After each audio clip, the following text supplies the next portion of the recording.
Bonjour à tous, je m'appelle Tristan Lafontasse, je suis le fondateur du club Moi Chef dont la mission est de soutenir les grands producteurs qui travaillent avec les plus grands chefs au monde. Ce que vous vous apprêtez à regarder, c'est une vidéo que j'ai envie d'appeler une masterclass du caviar, puisque je suis actuellement à Madagascar avec des producteurs de caviar qui s'appellent Rova. Dans cette vidéo, on fait un repas dans lequel on échange à bâton rompu sur ce qu'est le caviar du début à la fin. Vous allez voir, Delphine et Alex, qui sont tous les deux cofondateurs, répondent à toutes mes questions sans aucun filtre, chiffres à l'appui, et ils n'hésitent vraiment pas à nous donner tous les chiffres qu'ils peuvent nous donner. Personnellement, je suis hyper content de pouvoir faire cette vidéo parce que je pense que c'est un très bon moyen déjà de comprendre ce qu'est le caviar. Et puis ça permet aussi de répondre à des questions assez évidentes du style celles que je me posais moi en arrivant. J'avais pas mal de préjugés et notamment le plus évident c'est pourquoi faire du caviar à Madagascar alors qu'on en fait déjà du très bon en France? Et est-ce qu'il n'y a pas un problème de bilan carbone de livrer un produit d'aussi loin? Je leur ai posé cette question sans aucun filtre et vous allez voir que leur réponse elle est hyper surprenante. Et la réponse, vous l'avez deviné, en fait, c'est pas si simple que ça. J'ai également abordé un sujet qui était, je pense, important pour moi, qui était du potentiel un peu indécent de commercialiser un produit aussi luxueux qu'est le caviar dans un pays qui est aussi pauvre, le 5e plus pauvre du monde, qu'est Madagascar. Et une fois de plus, ils m'ont répondu avec beaucoup de franchise, beaucoup d'honnêteté, mais même beaucoup d'émotion, vous le verrez. J'espère que vous allez prendre autant de plaisir à regarder cette vidéo que moi j'ai pris à la faire, parce que j'ai une fois de plus appris beaucoup de choses en la faisant. Je vous souhaite à tous une excellente journée et je vous dis à très bientôt. Delphine, Alex, merci de m'accueillir. Donc là on est chez toi Delphine, dans ta maison avec Christophe mais qui ne pouvait pas être avec nous ce midi. Vous êtes tous les trois associés dans Rova Caviar notamment, mais historiquement vous vous connaissez depuis des années parce que vous avez une boîte de textile ici à Madagascar. On s'est connus à l'école. Vous êtes connus à l'école, à Paris? À Paris, ouais. Ok. Il y a 30 ans. L'objet de ce format, repas avec un peu de vin et où on va beaucoup parler, mon objectif c'est qu'on raconte ce qu'est le caviar, qu'à la fin de cette vidéo les gens puissent vraiment bien comprendre ce qu'est le caviar. Il y a pas mal de choses, des zones d'ombre à éclaircir, et puis aussi comprendre comment vous bossez, et aussi, voire presque surtout, lever des trucs un peu étranges où, comme je disais, on est à Madagascar, le caviar à Madagascar, il y a une dissonance très forte. On se demande pourquoi vous êtes venu faire du caviar ici, et est-ce que ça a du sens pour un Français, en tout cas parce que les gens qui nous écoutent sont principalement français, est-ce que ça a du sens d'acheter du caviar qui vient de Madagascar? Puis il y a plein d'autres questions qui se posent. La température à Madagascar, est-ce que c'est adapté à l'esturgeon? Est-ce qu'il ne faut pas refroidir les bassins? Auquel cas le bilan carbone devient atroce. Bref, vous avez compris, j'ai pas mal de questions. J'ai choisi ce format parce que je trouve ça sympa de pouvoir parler à bâton rompu, sans coupure, pour qu'on parle sans filtre et que si jamais il y a un moment il y a quelque chose que vous n'avez pas envie de dire, vous dites je veux pas le dire, mais que ce soit pas coupé au montage. Okay. Comme ça, ce sera hyper clair et transparent pour tout le monde. Fantastique. Ça vous va? Ouais. Ok, très bien. Puis tu me diras ce qu'on va manger en même temps, parce que je crois qu'il y a 2-3 trucs malgaches sympas qu'on va manger. Est-ce que en démarrant, vous pouvez déjà juste vous présenter en 2 mots et alors, on sait que vous connaissez de l'école, mais Oui, on s'est rencontrés en 1996 à Paris, en école d'ingénieur. 93 à Paris, donc on va fêter nos 30 ans d'amitié. Okay. On était tous les 3 dans la même école. On s'est connus là, on s'est retrouvés à Madagascar. Christophe, je me suis mariée avec. Alex, entre-temps, est parti en Arabie Saoudite. Ouais. Et puis on s'est retrouvés à Mada. Ok. Et donc vous avez démarré avec une entreprise de textile qui s'appelle Akanjo, c'est ça? C'est ça. Vous êtes parti de... D'où? Comment ça a démarré cette histoire? Parce que, et c'est pourquoi je pose cette question, je vais vous faire part de tous les a priori que j'ai eus avant de vous connaître. Et j'en avais pas mal. La bonne nouvelle, c'est que si on est là aujourd'hui, c'est qu'il y en a une bonne partie qui ont été levées. Le premier, c'est des Français riches qui font de l'argent sur le dos des Malgaches. Je suis un peu brut, mais c'est un peu le truc qu'on peut se dire de loin. Comment vous êtes arrivé là? Pourquoi Madagascar? Et comment vous avez démarré cette aventure dans le textile puis dans le caviar?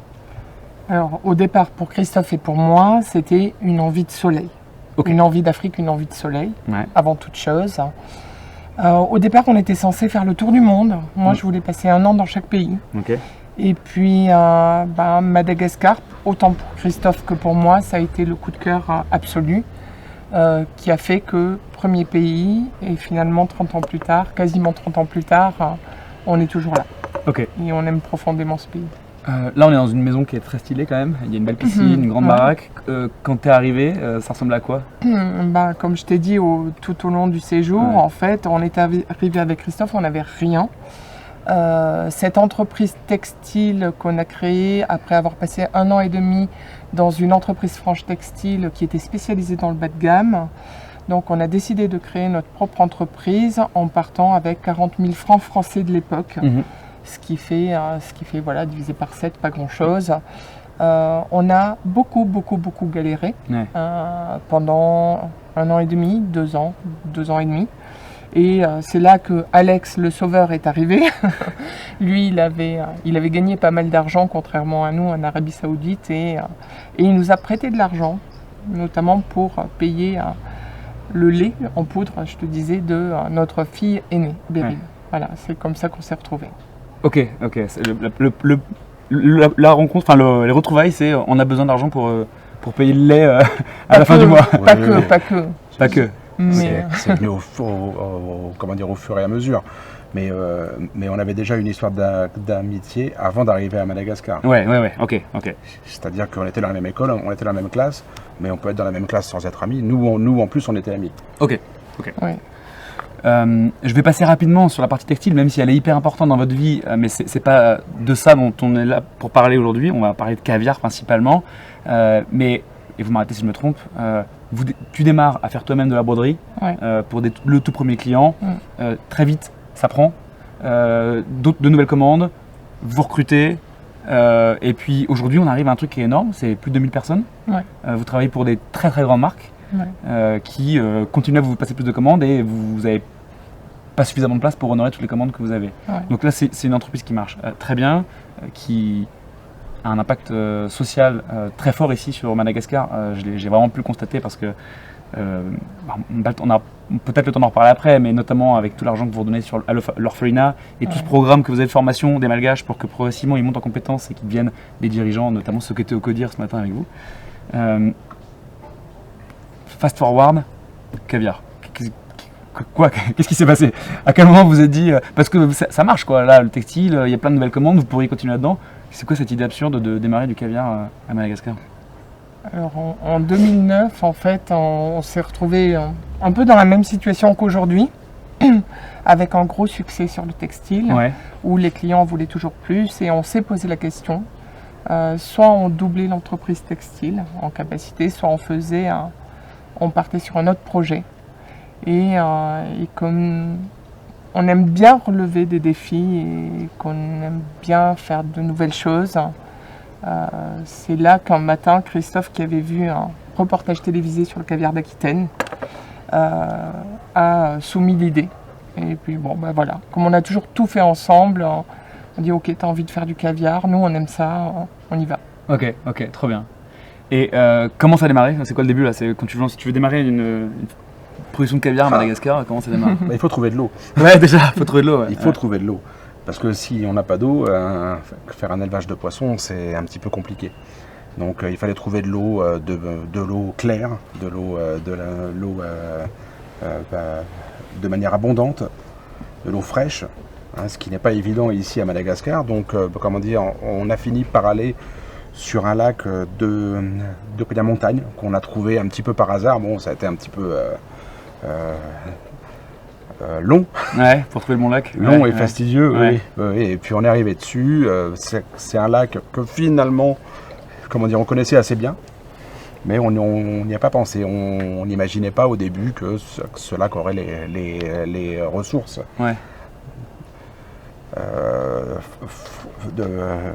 De fraîcheur, de qualité d'eau, et puis en fait, quand on a fait les premières études, on s'est rendu compte très vite que c'était là. Ok, là on aborde tout de suite un sujet qui est hyper important, et c'est une des premières choses aussi que je me suis dit tout de suite quand j'ai entendu caviar Madagascar.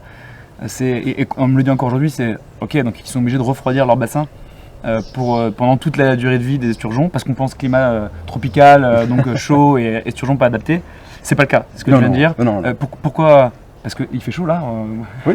Mais pourquoi le temps il n'a pas besoin d'être refroidi? Nous sommes sur un lac à 1400 mètres en altitude, Ouais. ce qui fait que le climat est beaucoup plus frais déjà que quand Yatalan arrive. Et puis, quand on est à Mantassou, on bénéficie en plus d'un microclimat du fait qu'on est vraiment au bout au plateau. Et on a ce vent frais qui arrive et qui refroidit lui-même le lac. Donc on se retrouve en hiver avec un lac qui va descendre à 13 degrés. Et puis en été, il va monter au maximum à 25. Ok. Donc on est vraiment sur une température optimale. Ouais, ok. Si on élève des esturgeons, la température optimale en termes de croissance, elle se situe entre 15 et 22, 23 degrés. D'accord, ok. Donc on est vraiment dans la plage. On vient pour la première fois de dire le mot esturgeon. Et je suis en train de me dire, bah ouais, tiens, c'est peut-être pas mal de réexpliquer ce qu'est le caviar en fait. Peut-être qu'on Oui. on démarre. On va démarrer, Tu vas, oui. ouais Ok, Ouais, merci. bien sûr. Tu sers le vin, Alex, s'il te ouais. plaît. Ah ouais, très bien. Et moi, je fais votre travail, je vais expliquer ce que c'est le caviar. et puis vous m'interrompez si je me trompe. Le caviar, c'est. On part d'un esturgeon, qui est un poisson préhistorique, 250 millions d'années, je crois. C'est ça. Le caviar, on en mange depuis très longtemps. Je sais. Et ce sont les œufs de l'esturgeon qui sont extraits du caviar, de l'esturgeon et qui sont ensuite salés pour devenir du caviar. Exactement. Ça va comme définition? C'est ça. Ouais, ok. Donc, pour avoir le caviar, il faut des esturgeons. Et une grande particularité du caviar, c'est que l'esturgeon, avant qu'il fasse ses premiers œufs, il faut attendre hyper longtemps. C'est très long. C'est très très long. C'est Minimum, c'est quoi le mini 6 ans? 7 ans? Oui, 6 ans, c'est vraiment short. Hein. Ok, donc c'est plutôt 8 ans. C'est short. Les premiers baéris, donc les premiers esturgeons sibériens, on a fait une première production qui représentait rien. Ouais, Et on a dû attendre 6 ans, oui. 6 ans. Ok, ouais, ok. Mais on est plutôt sur des 8 ans, 9 ans, 10 Ok. ans. Des mots qu'on va peut-être sortir pendant le repas, c'est baïri, ossiètre, beluga, c'est ces mots qui reviennent souvent Voilà. dans l'esprit des gens quand on parle de caviar. Donc ça, ce sont des différentes espèces de caviar, Ouais. d'esturgeon, pardon. C'est ça. Le baïri, c'est celui qui est le plus rapide, qui met 8 ans. Ossiètre un peu plus, c'est ça? Un tout Alors petit le peu. c'est un Ah, tout beaucoup petit peu plus. plus, on va dire 1 an de plus. Un an de plus. Et après, beluga, c'est beaucoup plus compliqué. Ah. c'est- Le beluga, ça c'est des gros poissons Ouais. qu'on amènera jusqu'à un poids d'une centaine de kilos. Donc c'est vraiment des gros poissons. Il faut compter une quinzaine d'années. Ouais. Ah ouais, ok. Qu'est-ce qu'on mange? Là, c'est une petite salade avec des magrets de canard, parce qu'on a beaucoup de canards à Madagascar. Hein, et je t'encourage à essayer le varang. Le varang, Ok. c'est un effiloché de zébu Ok. qui est cuit très longtemps. Zébu, ça ressemble à une sorte de. Zébu, c'est un le bœuf peu malgache. Bœuf sauvage. un bœuf avec une grosse bosse sur le cou. Ouais, très bien. Magret de canard égale. Parce qu'il n'y a pas de magret sans foie gras. Oui. Il y a du foie gras ici? Il y a du foie gras, il y a beaucoup de foie gras. C'est le C'est un passé véritable- colonial. Ouais, passé colonial, donc c'est Un un héritage. savoir-faire Un héritage. malgache, c'est un héritage, ouais, Ok, très bien. de ce passé. Et globalement, on a quand même une belle gastronomie à Madagascar, en partie l'héritage aussi. Mm. Bon appétit. Merci. C'est trop bon. Ok, donc esturgeon. Est-ce que tu peux, s'il te plaît, Alex, continuer dans ta lancée, pardon, et nous expliquer comment on fait du caviar, quoi. Ça démarre avec un œuf. Alors avec un œuf, nous faisons venir les œufs principalement de Russie et de France. Ouais. On les amène à Madagascar, donc c'est une petite poche d'œuf hein, qui est fécondée, avant le départ. Et on les fait venir à Madagascar ici, on les éclot ici, donc c'est des poissons qui naissent à Madagascar. D'accord. Première question, pourquoi est-ce que c'est pas toi qui t'occupes des œufs? Enfin, vous. Pourquoi tu es obligé d'acheter les œufs à quelqu'un? Alors parce que pour l'instant on ne faisait pas encore les reproductions. Ouais. Mais bon, c'est un point qui nous manquait, qui va être amélioré l'année prochaine, Ah ouais, ok. puisqu'on a déjà mis en Je sais route on a déjà mis en route l'unité de reproduction. On a fait les premiers essais, on a fait venir un expert de la France. Et on espère faire nos premières reproductions de manière effective, on va dire d'ici le mois de mai-juin. C'est quoi l'enjeu quand on fait la reproduction? Il y a une partie de génétique, c'est un mot qu'on entend souvent, génétique. Tu peux expliquer s'il te plaît? Alors la génétique, c'est-à-dire qu'on a suffisamment de génétique aujourd'hui, avec toutes les générations qu'on a rentrées, pour avoir des souches dans la même espèce différentes. En gros, si je fais simple, c'est pour pas avoir des frères et sœurs qui se reproduisent? Exactement. Okay. Parce qu'il y a un risque derrière que ça dérive. Exactement. Ok. Et donc en fait on a cette génétique qui maintenant est disponible chez nous. Ok. Et on a décidé de la mettre, de la mettre en route. Donc, ça veut dire que bientôt tu n'auras plus besoin d'aller acheter tes œufs? C'est ça. Ok. Wow, ok. Donc tu as tes œufs, ils arrivent dans ton écloserie et c'est là qu'ils vont naître? Oui. Et alors là c'est quoi le... Je t'empêche de manger déjà. Comment dire, on passe d'abord par une phase, éclosion, alvinage. Donc, on amène les larves. Les larves, on les amène jusqu'à, un poids de 5 à 10 grammes selon les espèces. Et puis ensuite, après, on passe en phase de pré-grossissement. C'est-à-dire, on ne sait pas encore si ce sont des mâles, des femelles. On ne sait pas. Et on se retrouve à les amener au pré-grossissement jusqu'à un poids, on va dire, aux alentours des 200-250 grammes. Et une fois qu'ils arrivent à ces 200-250 grammes, on passe sur une phase de grossissement. Et on les amène jusqu'au moment où on va pouvoir repérer, par une échographie, si ce sont des mâles ou des femelles. D'accord. On ne saura pas encore. On a aussi des poissons qui vont rester en indéterminé pendant 6 mois à 1 an de plus. D'accord. L'échographie, j'ai vu la machine, c'est exactement la même machine que celle qu'on fait une échographie pour le sexe d'un enfant. Ouais, okay. Ça marche pour tous les animaux, y compris nous. Y compris nous, ok, très bien. Et puis ensuite, après, quand on arrive à déterminer si ce sont des mâles ou des femelles, on les amène au lac. Ok. On amène les femelles au lac. Ouais. Donc là, comme dans beaucoup d'élevages différents, il y a une première séparation. Exactement. Parce que vous, ce que vous voulez, c'est uniquement les femelles qui font des œufs. Tout à fait. Donc les mâles, à 1 an et demi, ils sont abattus. C'est des esturgeons qui vont donner donc de la viande de poisson. Exactement. Ok. Vous en faites quoi de ça?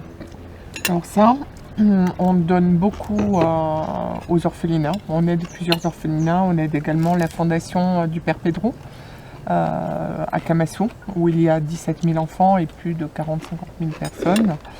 Et le reste... 17 000 enfants dans l'orphelinat? Dans l'association. C'est une fondation du Père Pedro, oui, exactement. Et après, il y a 2 autres orphelinats qui sont nettement plus petits, mais qui sont encore plus dans le besoin, qu'on aide beaucoup. Et le reste de la chair d'esturgeon est vendu localement aux populations.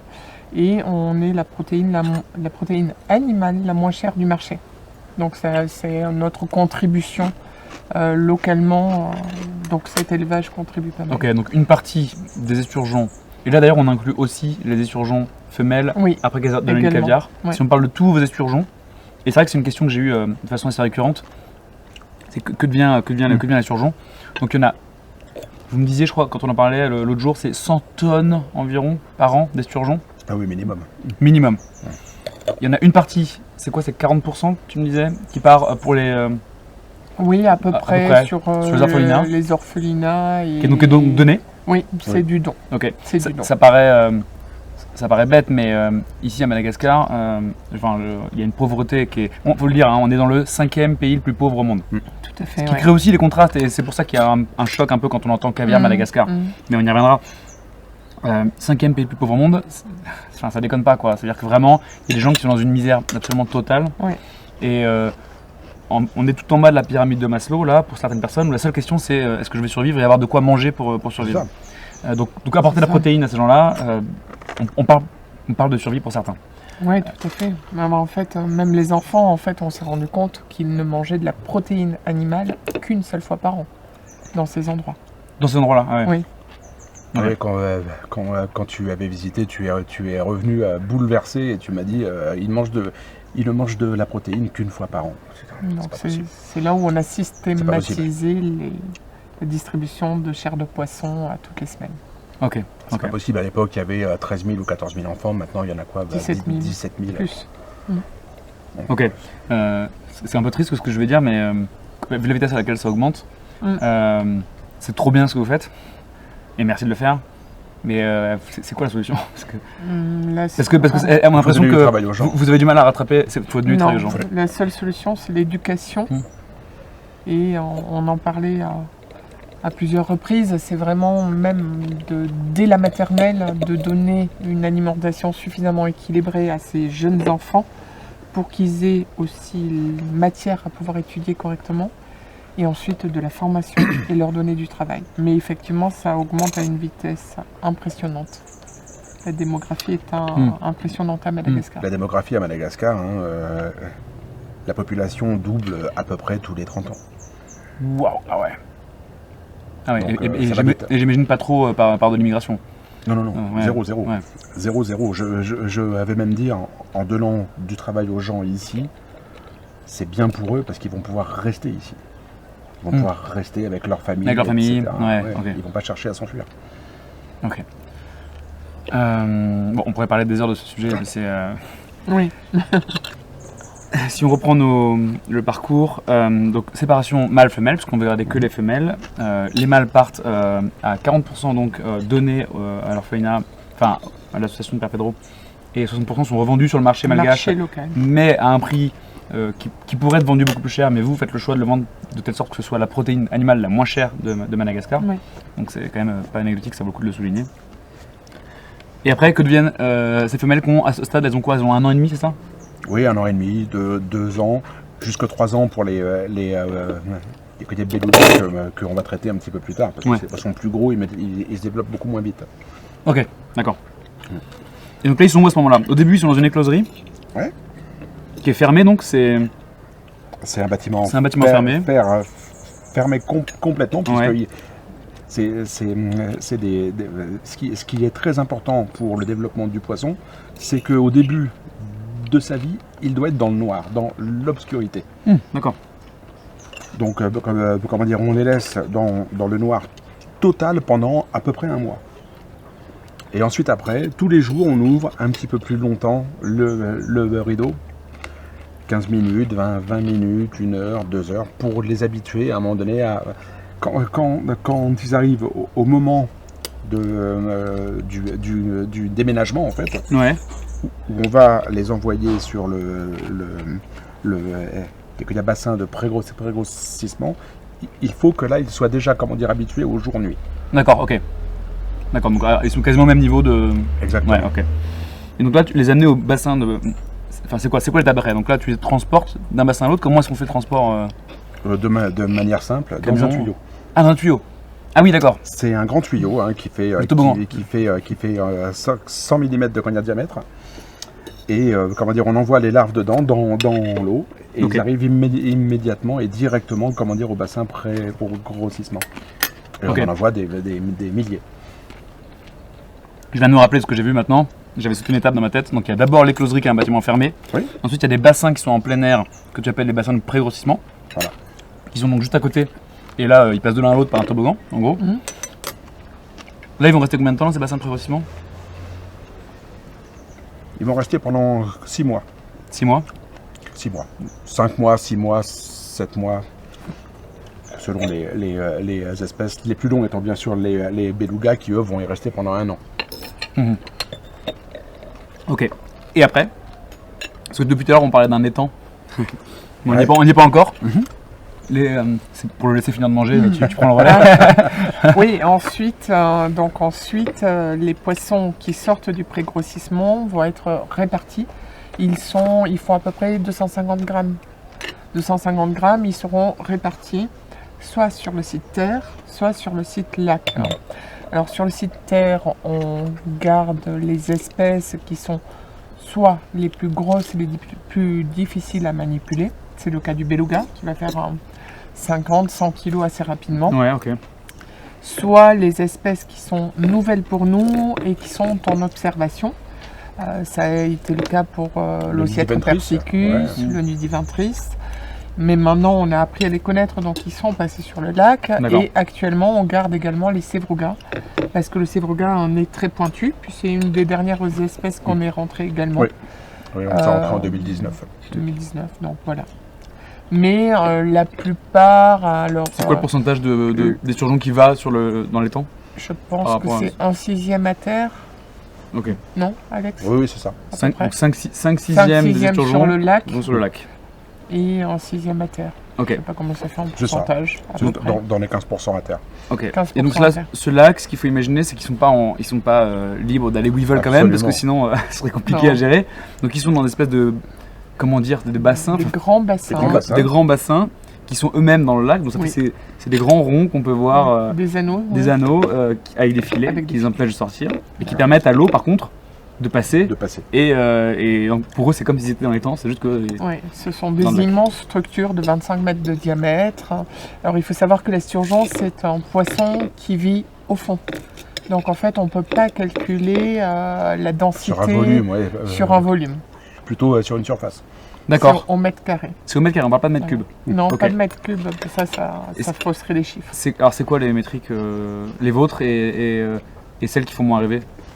Ça, je laisse Alex répondre. Écoutez, nous, comment dire, quand on est dans les 15 à 20 kg par mètre carré, on est déjà très haut chez nous. En général, on reste dans les 10-12. Et comment dire, chez nos confrères, on est plutôt dans les 40 à 50. D'accord, ça c'est le cas pire que tu décris. J'imagine qu'il y en a qui font comme vous et qui travaillent aussi bien que vous. Non, pire, ça doit être plus. Pire, ça doit être plus. Pire plus, oui. Il y a toujours. Oui. Ouais, ok. C'est toujours pire. Ouais, ok. Après, qui travaillent comme nous, je n'en connais pas. Ok. Je n'en connais pas. Déjà, je préfère avoir le bien-être du poisson. Le lac est grand et puis on a de la place. Ouais. On a beaucoup de chance parce que c'est un lac qui fait 2000 hectares. Tu as pu le voir. C'est un lac où il n'y a aucune activité économique, aucune industrie. Tu l'as vu, très très peu de maisons, et ce sont des maisons secondaires qui sont ouvertes peut-être un week-end par mois, donc très peu d'activité. Et c'est un lac qui est alimenté uniquement par les eaux de pluie, donc pour nous, c'est une aubaine ce lac, c'est un écrin. Ouais. Ce que tu veux dire par là, c'est que s'il y avait de l'agriculture intensive juste à côté, tu aurais plein de pesticides qui arriveraient dans ton lac et de problèmes potentiels pour les esturgeons. Là, on est sur une eau qui est hyper clean. C'est la grosse force. Alors évidemment, au début du projet, on ne s'était pas rendu compte de la richesse de ce terroir. Mais ce terroir est assez unique. Oui, juste parce qu'il est totalement préservé et vierge. Alimenté que par les eaux de pluie. Donc on a beaucoup de chance. Et on a beaucoup d'espace, surtout. Ce qui nous permet d'avoir une densité beaucoup plus faible. Et donc un bien-être animal qui est meilleur, une mortalité qui est beaucoup plus basse. Exactement. Ok.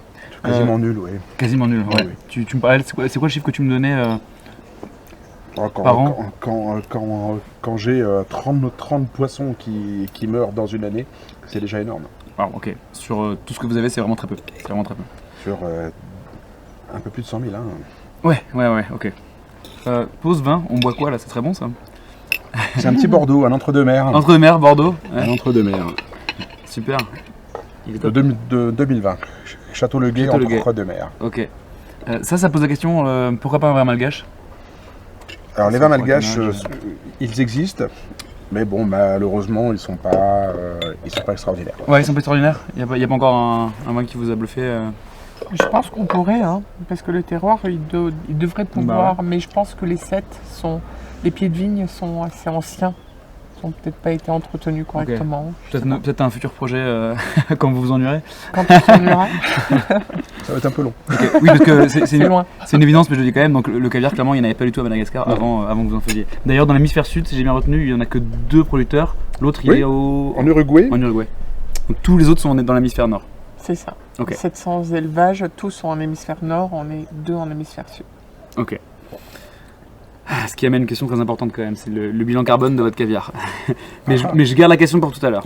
Parce que j'aimerais bien qu'on continue sur le cycle de l'esturgeon et qu'on comprenne la totalité de D'où vient le caviar et comment est-ce que c'est produit? Donc là, on a des esturgeons qui sont dans un lac, avec en l'occurrence une eau très pure, que vous mesurez hyper régulièrement, vous faites des tests de pH dans tous les sens. J'ai vu tout ce que vous faisiez. Ces esturgeons, qu'est-ce qu'ils bouffent? Parce qu'il faut bien qu'ils grossissent. Alors justement, ça a été c'est un gros point fort de la ferme. Alors au départ, on ne l'avait pas tellement fait pour la qualité du caviar en lui-même, on l'avait fait plus par sécurité. Sécurité parce que Madagascar, il y a souvent, en période cyclonique, la route de Tamatave peut être coupée. Ouais. Donc on s'est dit, on ne peut pas se passer d'aliments pour nos poissons en raison d'un cyclone. Donc il va falloir qu'on produise nous-mêmes cet aliment.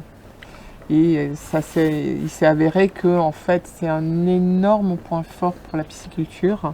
Il y en a qui viennent se joindre à la partie. C'est un énorme atout pour notre production. C'est une précision parce que c'est devenu trop évident pour vous, mais ça n'est pas forcément pour nous. Enfin pour nous qui vivons en métropole en France. Là, on est entre Tana, qui est la capitale, et le lac de Montachou. Il y a une route qui est une des routes principales de Madagascar, puisqu'elle mène à un grand port, qui est le port principal, je crois, de Madagascar. Cette route, qu'on pourrait imaginer, vu qu'il y a énormément de camions dessus, on pourrait dire c'est une autoroute toute droite. C'est pas du tout le cas, malheureusement, parce que, on l'a dit tout à l'heure, 5e pays le plus pauvre du monde, énormément de corruption, une route qui est... Enfin, j'ai rarement vu des routes en aussi mauvais état, et pourtant j'ai fait pas mal de pays pauvres, notamment en Asie du Sud. Proportionnellement à l'importance de cette route, de l'axe. Voilà, c'est un axe hyper important, et pour autant, on met combien de temps? On a mis 2 heures pour faire 60 bornes? On a mis 2h10 pour faire 60 km. Ouais, et au retour, on a été arrêté 30 minutes, 45 minutes, juste parce qu'il y a 2 camions qui se sont retrouvés face à face et qui étaient bloqués et ils ne pouvaient pas passer. Et là, c'est devenu un Tetris géant pour s'en sortir, ça a été compliqué. On a eu de la chance. Et maintenant j'ai dit ça, vous comprenez pourquoi, à quel point c'est important en effet d'être autonome en alimentation, parce que clairement, si demain il y a une rupture d'approvisionnement et que ça fait 8 ans que vos esturgeons sont là, ils pourraient presque, ils pourraient mourir parce qu'ils n'ont plus d'alimentation, et donc vous perdez 8 ans de production, donc ce serait l'enfer. On perdrait tout. Tout, en fait vous perdrez tout. Ok. Tout. Donc, j'essaie de résumer ce que j'ai compris. Vous avez choisi de fabriquer votre propre alimentation sur place. Ouais. Alors, on va être précis, vous fabriquez l'aliment, mais ce qui compose l'aliment que vous donnez aux poissons, c'est pas vous qui le produisez, et vous l'achetez ailleurs.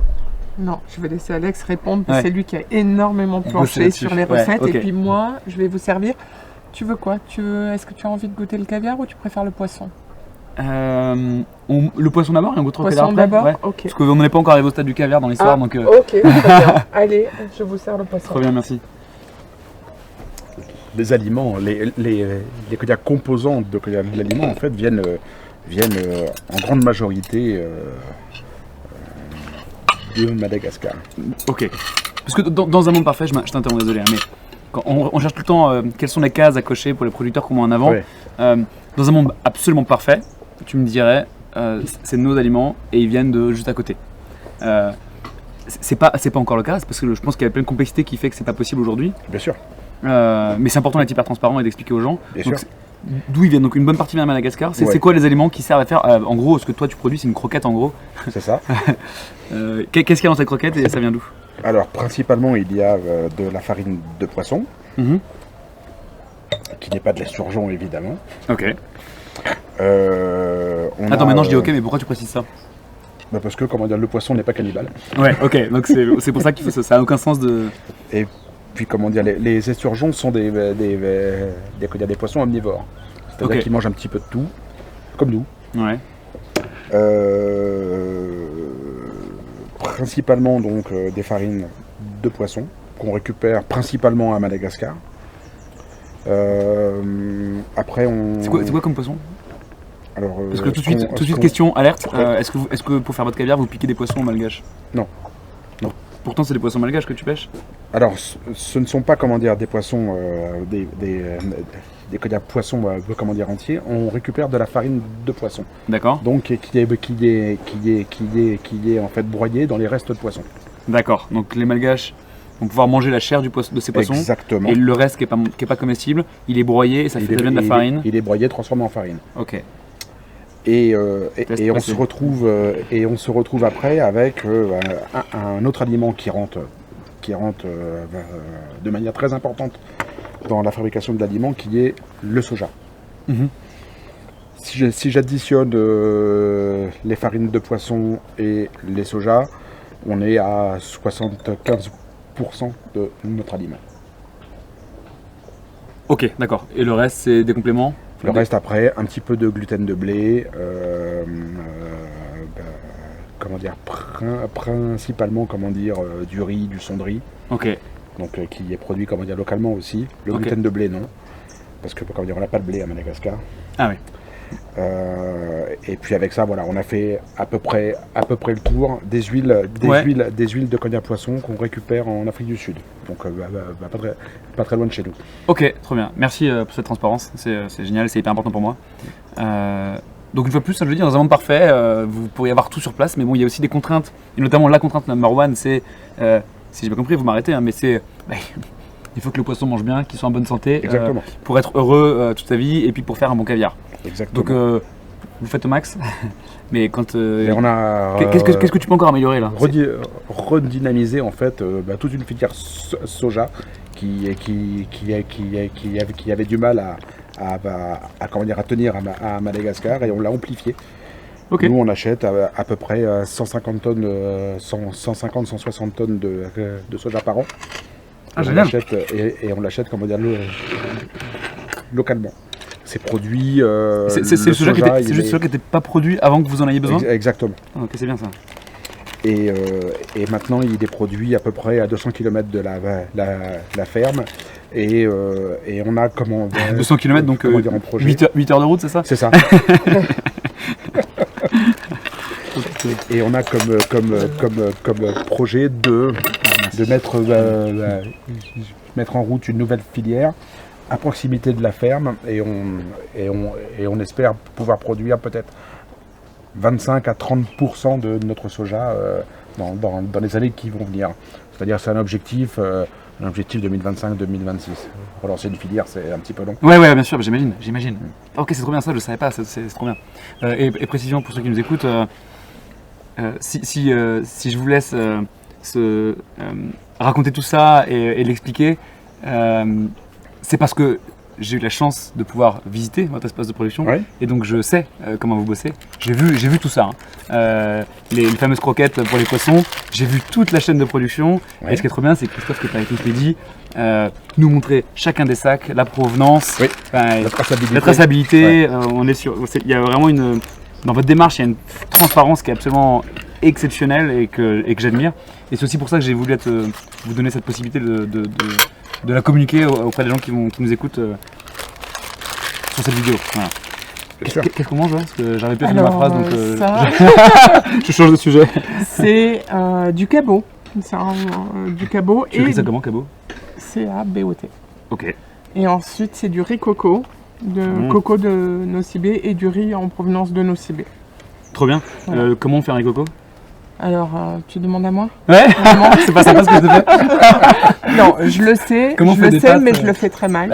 Okay. En réalité, il faut presser la coco. Il y a une râpe. Ensuite, il faut râper. Ouais. Il faut râper la coco d'abord. Ensuite, tu presses et tu as un lait de coco dans lequel le riz cuit. Il n'y a pas d'eau qu'ajouter dans un riz coco? On met pas d'eau en plus du lait de coco? Non, on fait tout cuire dans le lait de coco. C'est le lait de coco, exactement. Alright. Alors, je dis que qui sert d'eau. Voilà. Ouais, c'est ça. Il sera nettement moins bon qu'un Nosy-Be, forcément, puisqu'on est à Canard. Et voilà. Mais bon, c'est un riz coco quand même. Trop bien. Merci beaucoup. Tu t'en es super bien sorti. Ok, donc maintenant on sait ce qu'ils bouffent, les urgents. Il faut les nourrir tous les jours? Bien sûr. Ouais, tous les jours. Ouais. Tous les jours, sauf le dimanche. Le dimanche, c'est comme il y a une journée de jeûne. Et ça nous arrive aussi de ne pas les nourrir le samedi et le dimanche quand on a, de l'eau qui est un petit peu chaude. C'est-à-dire qu'on arrive dans les 25 degrés, on évite de nourrir trop. Parce que les nourrir, ça les excite et ils se réchauffent eux-mêmes? Exactement. Ok. Et puis des fois, vous les nourrissez pas du tout? Si jamais il y a une pluie de cigales qui tombe sur le lac, il n'y a pas une histoire comme ça? Ah, c'est rarement? Oui, ça arrive pas souvent. C'est rare, ouais. Mais c'est quand même marrant, quoi. Ça, c'est des cas de force majeure. Ouais, ok. Quand il y a cyclone, on les nourrit pas, non, on voit plus. Ça nous arrive d'en avoir ici. Et quand un cyclone passe, on en a pour 2 jours ou 3 jours. Ok, ils peuvent tenir 3 jours sans manger, c'est pas un problème. Oui. Un autre chiffre que j'aimerais bien avoir, je l'avais noté mais j'ai plus mon téléphone avec moi, c'est le ratio nourriture sur la vie globale, parce que ça vit longtemps un esturgeon. C'est combien de kilos de nourriture il faut pour un esturgeon en moyenne dans sa vie? Ouais, j'ai réussi à faire ma question. Alors plus il est gros, plus il en faut. Ouais, bien sûr. Ce ne sera pas pareil entre un beluga et un baïri, forcément. Si on prend un baïri. Voilà, si on va prendre un baïri, pour faire un baïri de comment dire, 10 kg, il nous faut 18 kg de nourriture. Le ratio c'est 1,8. 1,8. D'accord. Pour 1 kg d'esturgeon baïri, il faut 1,8 kg sur sa vie globale. Sur sa vie. Ok. En 8 ans. En 8 ans. Ok. Et ensuite, après, si à un moment donné, on arrête de le faire grossir, c'est-à-dire qu'on lui donne moins à manger, mais on l'entretient, évidemment, ça fait monter le ratio. Ok, c'est ok. C'est très bon. Ça va? Bah ouais, trop bien. Bon. T'es pas trop déçu par rapport à nos ciblés? C'est vrai qu'il était encore plus impressionnant là-bas, oui. mais c'était mon premier, donc peut-être que j'étais biaisé aussi. Non, mais il est vraiment très bon. On les nourrit, ils vivent bien, ils sont dans un grand espace. Et puis à un moment, il est temps, comme dans la vie de tous les animaux qui sont de l'élevage et qui sont destinés à être consommés par les êtres humains, à un moment, il y a une fin de vie. Comment est-ce qu'on s'en rapproche? C'est quoi l'étape d'après? Peut-être que moi je peux essayer de dire ce que j'ai vu, puis vous m'arrêtez, comme ça vous pouvez aussi manger tranquille. Ce que j'ai vu moi et retenu, c'est qu'il y a un moment où vous commencez à vous dire il va être temps de faire une échographie pour voir si ces esturgeons, qui sont a priori toutes des femelles, ont des œufs. Donc là, vous récupérez les esturgeons dans le bassin, vous les sortez un par un et vous leur faites une échographie, vraiment comme on peut imaginer. Et là, c'est Jérôme qui fait ça. Lui, il voit, moi je comprenais rien quand je voyais l'échographie, mais lui tout de suite, clac, il dit là c'est bon ou c'est pas bon. Et surtout, ce qu'il va préciser, c'est est-ce que c'est maintenant, c'est bon, ou est-ce que ce sera dans 3 mois ou dans 6 mois? C'est ça? Exactement. Ou même plus tard. Et en fonction de ça, vous allez répartir les esturgeons dans des bassins différents, ce qui permettra dans 3 mois ou dans 6 mois, en fonction du bassin, de se dire ok, ce bassin-là, ce bassin-là, il est prêt. Il sera prêt dans 3 mois. Et donc dans 3 mois, vous revenez et vous recommencez le process. C'est ça. Vous faites une échographie et là, soit en effet c'était bien 3 mois, soit Jérôme a mal fait son travail, ou la nature en a voulu autrement. Et donc vous redécalez de 1 mois, 3 mois, j'en sais rien. C'est ça? C'est ça. Ok. C'est ça, et donc, c'est ça. si c'est pas bon, on met dans son bassin. Si c'est bon, là, on arrive sur la fin de vie de l'esturgeon. Cet esturgeon, il est transporté de l'étang, on va dire qu'ils sont tous à l'étang, même si on sait qu'il y en a une partie qui reste dans l'autre site. De l'étang vers où? Le laboratoire. Vers le laboratoire, c'est ça. Et là, ils vont être plongés dans un bain beaucoup plus froid, c'est ça, qui va complètement ralentir leur métabolisme. Et il y a une phase de jeûne, c'est ça? Oui. Qu'on appelle aussi d'affinage. C'est ça. Ouais. Ça sert à quoi? Pourquoi on leur fait ça? On pourrait se dire c'est pas sympa de parler d'arrêter leur donner à manger. Bon, même si moi-même je le fais des fois pendant plusieurs jours de jeûner. Comment dire, en fait, on les affine de manière à retirer un petit peu de gras au niveau du caviar. Ok. Et puis à retirer aussi les quelques goûts qu'il pourrait y avoir où ils étaient dans l'eau du lac. Et là, on les ramène sur une eau qui est d'une qualité haute source. Ah oui, parce que là, c'est d'où elle vient l'eau là? D'une source. D'une source? Mais c'est pas tout. J'ai vu les machines, ça filtre sévère là. Oui, on a des filtres biologiques et puis comment dire, une colonne d'épuration où on retire les mousses en fait qui sont générées par les poissons eux-mêmes. Ok, donc là par contre, c'est de l'eau, vous devez refroidir. Ah oui. Donc là il y a un coût énergétique pour cette eau. Absolument. Qui j'imagine est le cas à peu près partout, sauf dans les pays où on fait des esturgeons qui sont pile à cette température là. Je crois pas que ce soit le cas partout. Non. Même c'est très peu, je pense. C'est peu en fait.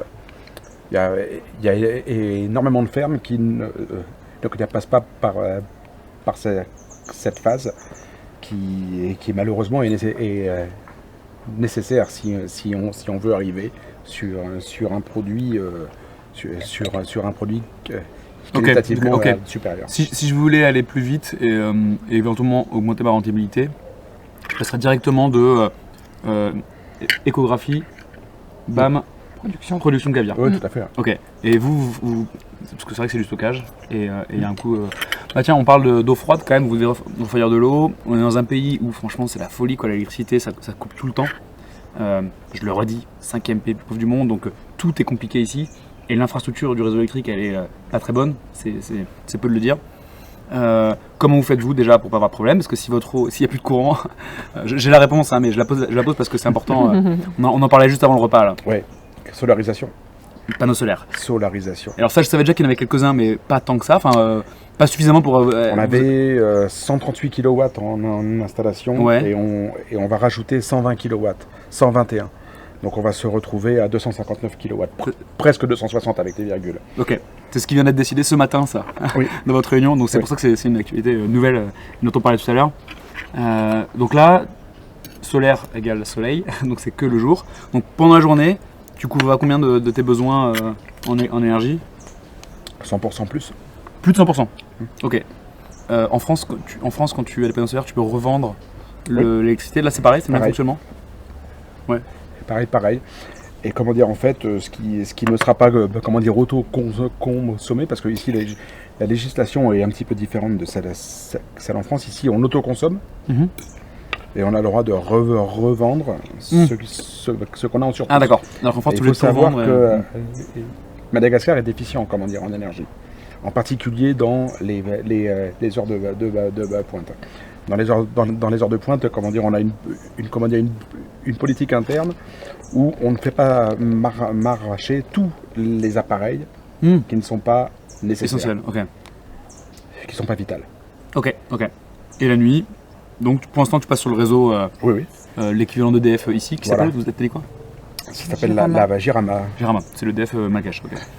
C'est ça, l'eau et l'électricité. Ah, ils font l'eau aussi. Ils font l'eau, exactement. Et je le dis parce que tu m'en as parlé tout à l'heure aussi, il y a un plan de mettre quelques éoliennes aussi qui pourraient compenser. Oui. C'est un sujet. On y réfléchit. D'accord. Ce sont les causes de la réflexion. Les panneaux, c'est sûr. Ça arrive en janvier. Mais ça y est. Il y a. Même les 120 plus là. Voilà, les 121 kW. D'ici janvier, ça sera monté. Ok. On rentre dans la phase que certains n'aiment pas, mais qu'il faut assumer si on mange de la viande. Alors les véganes, eux, ils ont le droit de pas assumer parce qu'ils n'en mangent pas. C'est le moment où l'esturgeon va mourir pour donner son caviar. Vraiment, je dis tout le temps la même phrase, mais il n'y a aucune porte qui est restée fermée. J'ai pu tout voir et tout faire. C'est encore mieux. Et c'est une expérience, même humainement, franchement merci, rien que pour moi, mais c'est aussi hyper important parce que ça me permet d'être très serein quand j'en parle aujourd'hui, parce que je sais exactement comment vous bossez.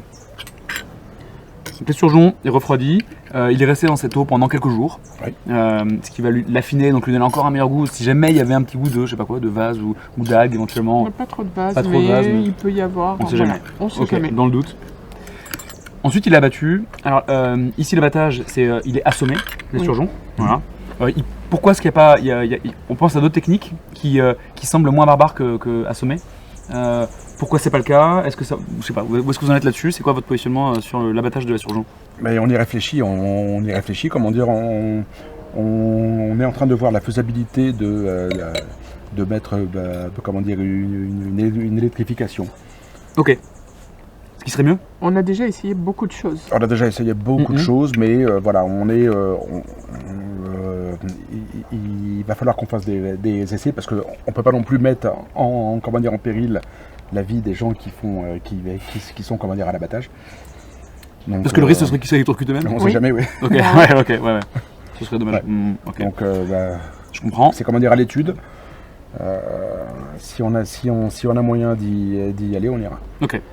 Dans l'eau très froide, ils sont déjà quasiment endormis avant d'être assommés. Ils sont déjà presque. C'est ce que j'avais précisé. Oui. Parce que. Ils sont déjà. Étourdis en fait. Complètement étourdis par le glacé. Ouais. Parce que.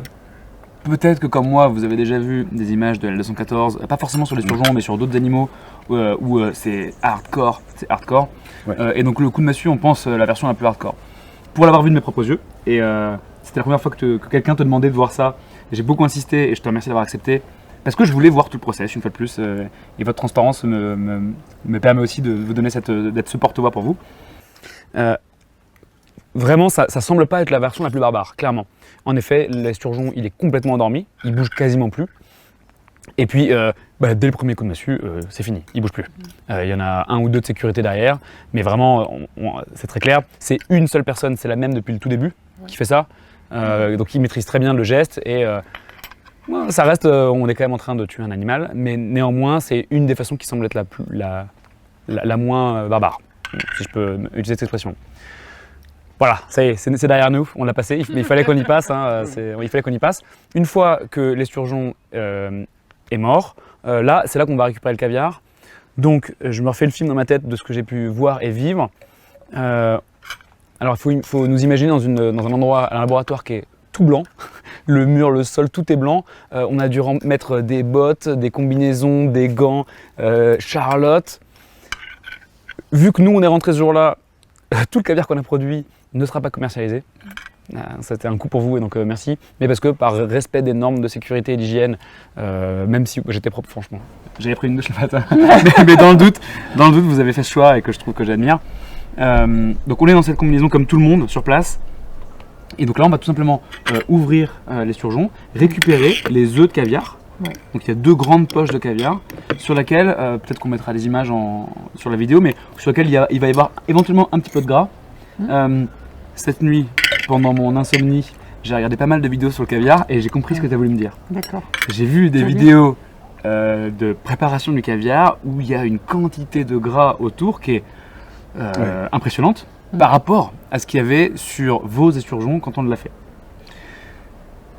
Ces œufs de caviar, ensuite, c'est surprenant parce que, on en verra tout à l'heure quand tu les amèneras, ça semble être un truc très fragile où on a l'impression que la peau va se casser à peine on le touche. En fait, pas du tout. On va d'abord les rincer dans de l'eau, on peut les manipuler vraiment sans problème, et après surtout on va les tamiser. Donc je vais passer sur un tamis, frotter, j'ai pu le faire moi-même, c'est une expérience qui est assez géniale. Et les œufs passent à travers le tamis, et on va garder à la fin, on n'aura que c'est la rogue. La gonade. La gonade. La gonade. La poche. La poche, qui contient les œufs. Une fois qu'on a fait ça, il y a du tri, beaucoup de tri, plus ou moins bien fait en fonction du niveau de ce qu'on veut faire. Mais vous, si vous faites tout le temps ce qu'on a vu là, qui se finit à la pince à épiler. Ouais. Donc si vous faites tout le temps comme vous avez fait, comme on est là, vous le faites très très très bien. Donc à la pince à épiler, alors j'essaie de le faire, mais j'étais 10 fois plus lent que ceux qui le font tous les jours. Et puis une fois que ça c'est terminé, on passe au salage, c'est ça? C'est ça. Et là, il y a un sujet qui est hyper important que je voudrais qu'on aborde, c'est le sujet du borax. Le borax, c'est un E quelque chose, je me souviens plus lequel. 285. 285, c'est un conservateur que quasiment personne ne connaît, mais ceux qui le connaissent, il a un côté un peu flippant parce que en Europe il est autorisé, mais pas aux États-Unis. Ouais. Et généralement c'est plutôt l'inverse quand même. Souvent les Américains autorisent des choses que nous on refuse en Europe, enfin en Union Européenne pardon, parce qu'on est plus prudent. Là on se dit putain c'est l'inverse, en Union Européenne c'est autorisé, pas aux États-Unis. Moi quand j'entends ça je me dis si je peux éviter d'avoir du borax s'il vous plaît, évitez de m'en ajouter. Pourtant vous en mettez dans votre caviar. Absolument ouais. Pour Pourquoi la France. Pourquoi? Alors pas pour les États-Unis, pas pour l'Europe en fait les États-Unis il y a eu des énormes abus où ils ont utilisé du borax en quantité outrancière. Et l'Europe a décidé d'une législation qui autorise le borax dans une certaine limite. Et on est sur un taux d'incorporation à 0,01%. Concrètement, le borax, visuellement, pour s'imaginer, c'est comme du sel en plus fin. Ça ressemble à du sel, oui. C'est originaire du sel, en fait, c'est du chlorure tétraborate de sodium. Très bien. J'ai pas tout compris, mais ça fait très technique. Ok. C'est un conservateur qu'on retrouve dans à peu près tous les aliments qui sont mis en vente en Europe. En fait. D'accord, ok. Néanmoins, moi, quand on me dit ton vin, t'as le choix entre du plein de sulfite et du nature, je sais que je prends des risques avec mon vin nature. Mais je suis un bobo parisien, je suis content d'avoir mon vin nat, comme on dit dans le 11e. Donc, pourquoi vous feriez pas un petit caviar sans borax? On le fait. On le fait. On le fait. Ok. On le fait. Mais Mais il pourquoi faut juste, en fait, éduquer le consommateur en disant j'achète ma boîte de caviar et je la consomme presque tout de suite.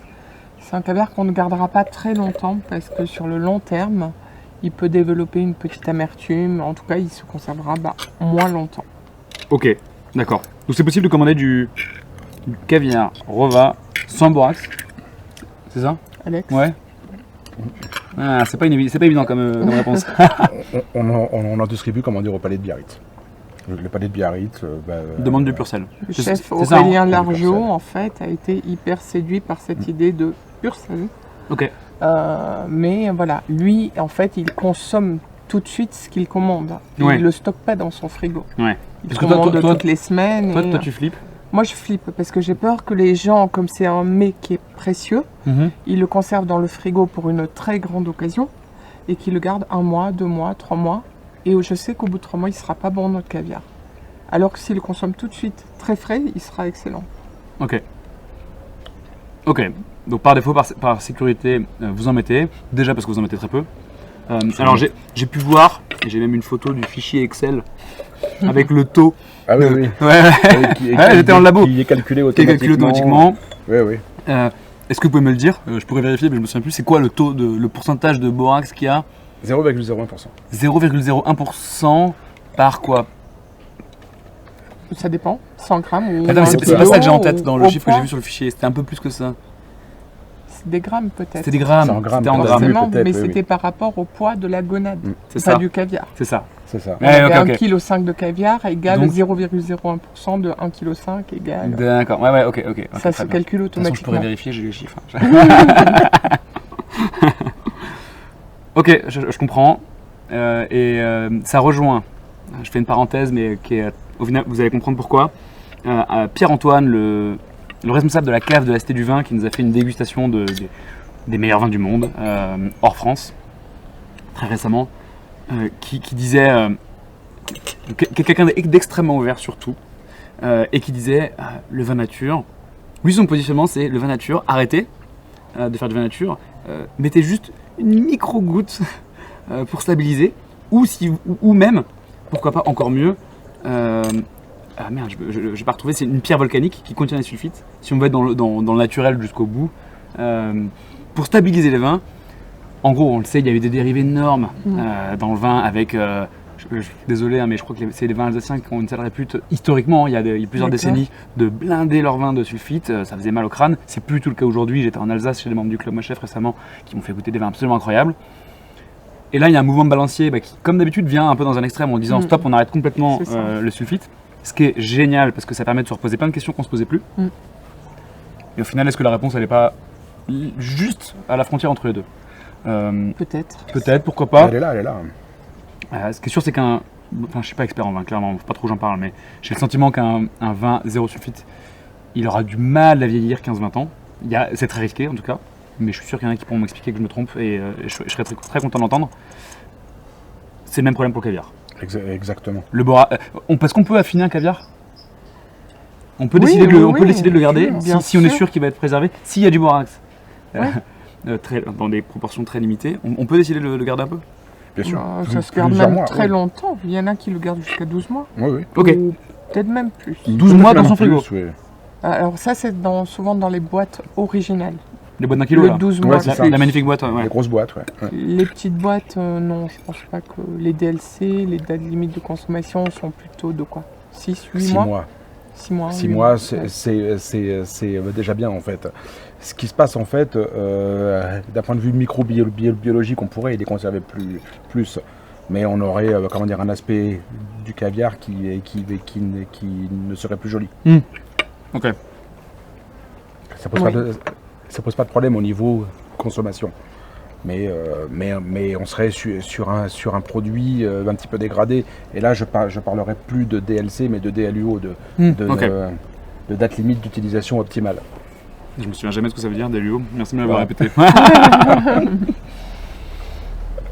Donc ça, je sais que c'est bon, mais j'en mange pas parce que ça Oui, pique. ça pique. Ça pique. trop. Ouais. Avec c'est le du- riz, avec le riz. Ça, c'est de l'achat de mangue, c'est ça? Mangue avec un peu de piment, oui. Un peu trop pour moi. C'est ça. Avec mon palais de français de Vaza. Parce qu'ici, on appelle ça un Vaza. Hein. Ouais, exactement. Vaza, c'est français ou c'est juste étranger? Étranger blanc. Étranger blanc, c'est un Vaza. Ok, donc je suis clairement un Vaza. Oui. Ok. On peut continuer le parcours hein, parce qu'on n'a pas terminé. On l'a salé, éventuellement on a mis une pointe de borax pour le protéger ou pas si jamais il y en a qui le demandent. Et là, ça y est, on passe de œuf d'esturgeon à caviar. C'est ça. Dès qu'il est salé, c'est Dès qu'il est salé. Et c'est impressionnant la différence parce que j'ai pu goûter l'œuf d'esturgeon qui venait d'être rincé. C'est très noisette, éventuellement. Noisette, amande. Mais pas forcément. Non, pas incroyable. Alors que.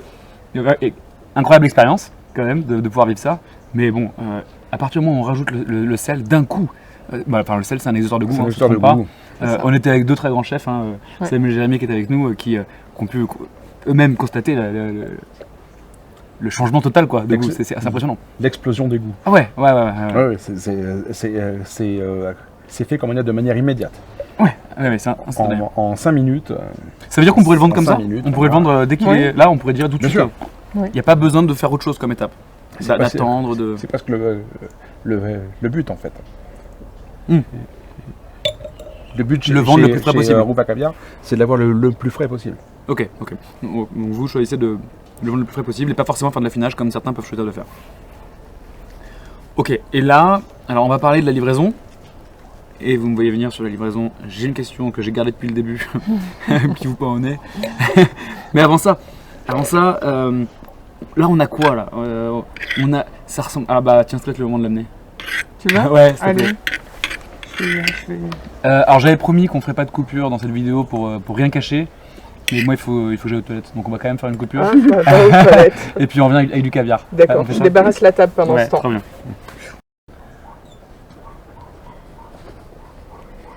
Où elle a un petit pet table à cuillère. Je vais la changer. Un peu. Où? Ah oui, oula. Je la vois, je suis. Ah ouais, ok, oui c'est vrai. Ok, d'accord. J'étais un peu inquiet, j'étais là, ouais, ce mec est très minutieux, dis donc. Voilà, donc là tu auras du Baillerie Royal. Ok. Et puis là, on t'a fait une petite surprise. Enfin, tu l'as déjà vu, mais on génial. te l'a refait. Trop bien. Ouais, non, mais c'est trop bien. le Nudiventrice. Ok, tu vas nous expliquer ce que c'est l'animatrice. Mais avant. Voilà. Alors, est-ce que si je vous montre quelque chose, je parle aux caméramans qui sont derrière, vous pouvez voir. Si je vous montre, vous avez moyen de faire un petit. Ouais. Donc, on en parle depuis tout à l'heure, on l'avait pas encore montré. C'est bon? Ça, c'est ce qu'on obtient donc après toutes les étapes qu'on vient de décrire. Ça, c'est du caviar. En l'occurrence, je crois que c'est du Baéry celui-ci. Oui. Donc l'espèce d'esturgeon qui a donné ce caviar, c'est du Baéry. C'est un de ceux qui met le moins de temps à produire le caviar. Donc à partir de 8 ans, on commence à être bon. C'est ça. Ah ouais, je commence déjà à faire une parenthèse dans la parenthèse. Non, c'était pas une parenthèse, peu importe. Il me semble que des fois, vous faites le choix d'attendre un deuxième cycle en fait, très souvent. De production des œufs. Oui. Ça, c'est pourquoi? Essentiel. Ça veut dire quoi? Ok, vas-y, je veux bien que tu nous expliques, s'il te plaît. Ça, c'est essentiel et c'est un petit peu... J'en mets là pour l'instant. C'est un petit peu ce qu'on souhaite qui nous différencie un petit peu des autres producteurs. C'est l'objectif étant la qualité à tout prix. On s'est rendu compte en fait que à chaque fois qu'on attendait un cycle de production du caviar chez le poisson, eh ben, nos œufs étaient plus beaux, plus gros et beaucoup plus qualitatifs. Alors attends, un cycle de production, ça veut dire échographie, les œufs, ok, 3 mois, dans 3 mois on revient, écho, là c'est maintenant c'est bon. Et ben là tu décides de rien faire. Donc là elle va pondre ses œufs. Les œufs vont se résorber naturellement. Elle réingurgite ses propres œufs. Elle réassimile ses œufs. Pourquoi est-ce qu'elle ferait ça? Et pourquoi est-ce qu'il y a bien un moment où il faut qu'ils se reproduisent naturellement ces animaux? C'est de la protéine. Oui, mais pourquoi est-ce qu'elle va pas... Elle lâche pas parce qu'il y a... Parce qu'elle n'est pas stimulée. Elle n'est pas stimulée. Ah. Et ça marche pas. Donc dans la nature, à l'état sauvage, il faut que les choses soient stimulées. Absolument. Pour... Ok, d'accord. Donc là, elle va les réingurgiter. Et 1 an, 2 ans plus tard, 1 an plus tard? Ah non, alors chez nous, on est en train de parler de 9 à 12 mois. Jusqu'à hier, on était à 12 mois. Ouais. Depuis ce matin, notre réunion, Jérôme nous a appris qu'on était plutôt entre 9 et 12. C'est plutôt une bonne nouvelle pour vous. Une très bonne nouvelle. Parce qu'économiquement, ça permet de gagner du c'est temps, un donc coût de l'argent. énorme. Ouais. Et dans l'hémisphère nord, je crois qu'ils sont plutôt à 2 ans sur Ok. un cycle. Ok, petit avantage 18 mois, 2 ans, compétitif. c'est ça, Très gros avantage. Ouais, ok, génial pour vous. Mm. Et vous faites ça parce que vous avez constaté Mm. qu'ils sont meilleurs. Ah bah tiens d'ailleurs, je pense que on va pouvoir en parler parce que celui-ci, c'est la première ou deuxième là Ça, c'est la Premier, première. C'est la première. le tout premier. Ok. Premier cycle. Bon, je le remontrerai tout à l'heure. Ok, donc le caviar sort. On le met d'abord dans une BO, boîte d'origine. Oui. C'est la boîte la plus connue, elle a un design très spécifique, très beau, et ça fait 1 kg. Donc il faut en mettre beaucoup, non c'est pas ça? Ou 1 kg, 1 kg 8, Ah, je pensais ou que- 500 grammes. On a 3 formats. Ouais. Ok, d'accord. Très bien, merci. Et ce qui est hyper important, c'est de réussir à chasser tout l'air qu'il y a dans cette boîte. Donc il y a une méthode pour le mettre. Il y a encore une dernière personne qui vient avec sa pince à épiler retirer les derniers œufs qui sont moches. On Parce ne que sait jamais. on sait jamais, voilà, si jamais. Et puis après, à la commande, quand vous avez des commandes de format, là on est sur combien? C'est 100 125. 125. On va ouvrir une boîte origine, Oui. prendre dedans et mettre le caviar dessus et refermer, faire le vide, C'est ça, on appelle ça le rempotage le rempotage. en boîte fille. Putain, merci. Ça va être quoi là visuellement les différents caviars qu'on peut obtenir? Qu'est-ce que je peux repérer? Il y a la couleur évidemment. Donc là Alors, c'est il y a très la- sombre, noir presque. Ouais, C'est là on est sur un brun. gris foncé noir. Gris foncé noir. Il y Gris a la foncé noir, on peut couleur, avoir du brun. Des fois du golden. il y a la taille du grain. Alors le golden, c'est sur l'assiette. C'est que sur l'assiette, jamais sur le baillerie. Le baillerie, D'accord. on a des coloris. Alors chez nous, c'est du suprême, mais on a une si faible quantité qu'on ne vend que en B2C. Ok. On ne vend pas aux professionnels parce que ça représente à peu près 2% de l'élevage, mais on a des gris assez clairs qui sont assez impressionnants d'ailleurs. Et ça, je pense que c'est aussi une spécificité de Madagascar. Ouais. Ok, d'accord. La gamme de couleurs est très variée, y compris sur le sibérien. Donc ça, c'est assez sympa. Il y a un autre paramètre important, c'est la taille du grain. La taille du C'est ça grain est très Est-ce que plus gros c'est mieux? C'est souvent on cherche plus Bah gros. oui, bien Ouais. sûr. Si j'ai bien retenu, de toute façon, en dessous de 2,5 mm de diamètre, vous considérez que c'est pas encore ok, c'est ça? Alors sur Rouve, en fait, on est sur une gamme royale. La gamme royale, on est sur du 2,7 plus. D'accord. Jamais moins de 2,7. Jamais moins de Jamais 2,7. moins. Et on est D'accord. sur un 2,7 bien établi, donc plutôt 2,7,5, Ok. 2,8. Voilà, ça c'est vraiment comment dire la base. Et puis avec une note organoleptique supérieure à 83,5. Sur C'est 100. ça. En fait, note Oui. c'est propre à vous, non? Oui. Oui. Non. Ok. Donc je vais expliquer. Il s'appelle Georges. Georges qui goûte, donc qui est malgache, Oui. qui travaille avec vous depuis plusieurs années et qui goûte 100% des caviars qui sortent de chez vous. Non, pas 100%, si, quasiment. Si, si, Ouais. si, bien sûr. Et qui a une grille de notation. Vous vous êtes rendu compte, un peu par hasard, qu'il avait un palais super fin, Ouais. extrêmement fin même. Et donc c'est lui, c'est presque un risque même, parce que vous lui avez délégué toute la sélection. Faut pas qu'il soit malade, quoi, Georges. Non, après, il a 2 personnes Deux personnes qui vont suppléantes quand Il en a- il est en ouais. vacances. Ok. Il y a Yange, la Ah oui, bien responsable sûr. du laboratoire, Ok. et Fanuel, qui sont ses suppléantes. Mais quand Georges est présent, c'est Georges qui goûte. Ok. Et donc en fonction de la note qu'il va mettre, en fonction de plein de paramètres, la taille, le goût, la couleur, plein d'autres paramètres sûrement me dépassent, vous allez donner une note qui va donner un pourcentage. Et en fonction de ça, c'est comme ça que vous allez séparer vos deux gammes, c'est ça? Absolument. C'est ça. Donc deux gammes, on parle depuis le début de Rova Caviar parce que c'est votre plus haute gamme, c'est C'est le ça. produit qui est livré au chef et aux membres du club Moi Chef. Je ne vais pas trop parler du club dans cette vidéo, mais c'est eux qui vont pouvoir aussi y goûter. Et puis votre autre marque qui s'appelle Oui, Krasnodar Caviar. Krasnodar Caviar. Cette marque-là, Rova Caviar, c'est pour les chefs étoilés et les palaces. D'accord. Et notre clientèle privée, sachant qu'on a très peu de distribution directe, on a le Ritz et notre e-shop. Et Moi bien Chef. sûr, Moi Chef. Exactement. Ouais, trop bien. Ce sont les trois points de vente pour Rova Caviar et ensuite Krasnodar Caviar. Pour les autres chefs, pour les endroits festifs, branchés, parce qu'on a aussi envie de démocratiser le caviar. Ok, ça va être quoi la différence entre un Krasnodar et un Rova? Rova, en fait, on va garder l'infime pourcentage de la crème des crèmes de tout l'élevage. Sur 10 tonnes, ça va représenter combien? 700 ou 800 kilos. 700 ou 800 D'accord. kilos sur 10 tonnes. Ok, qui vont être plus gros grains, plus beaux, peut-être une couleur plus belle. La meilleure note. La meilleure Les note, meilleures donc notes. un mélange de tout ça. Ok. La meilleure note.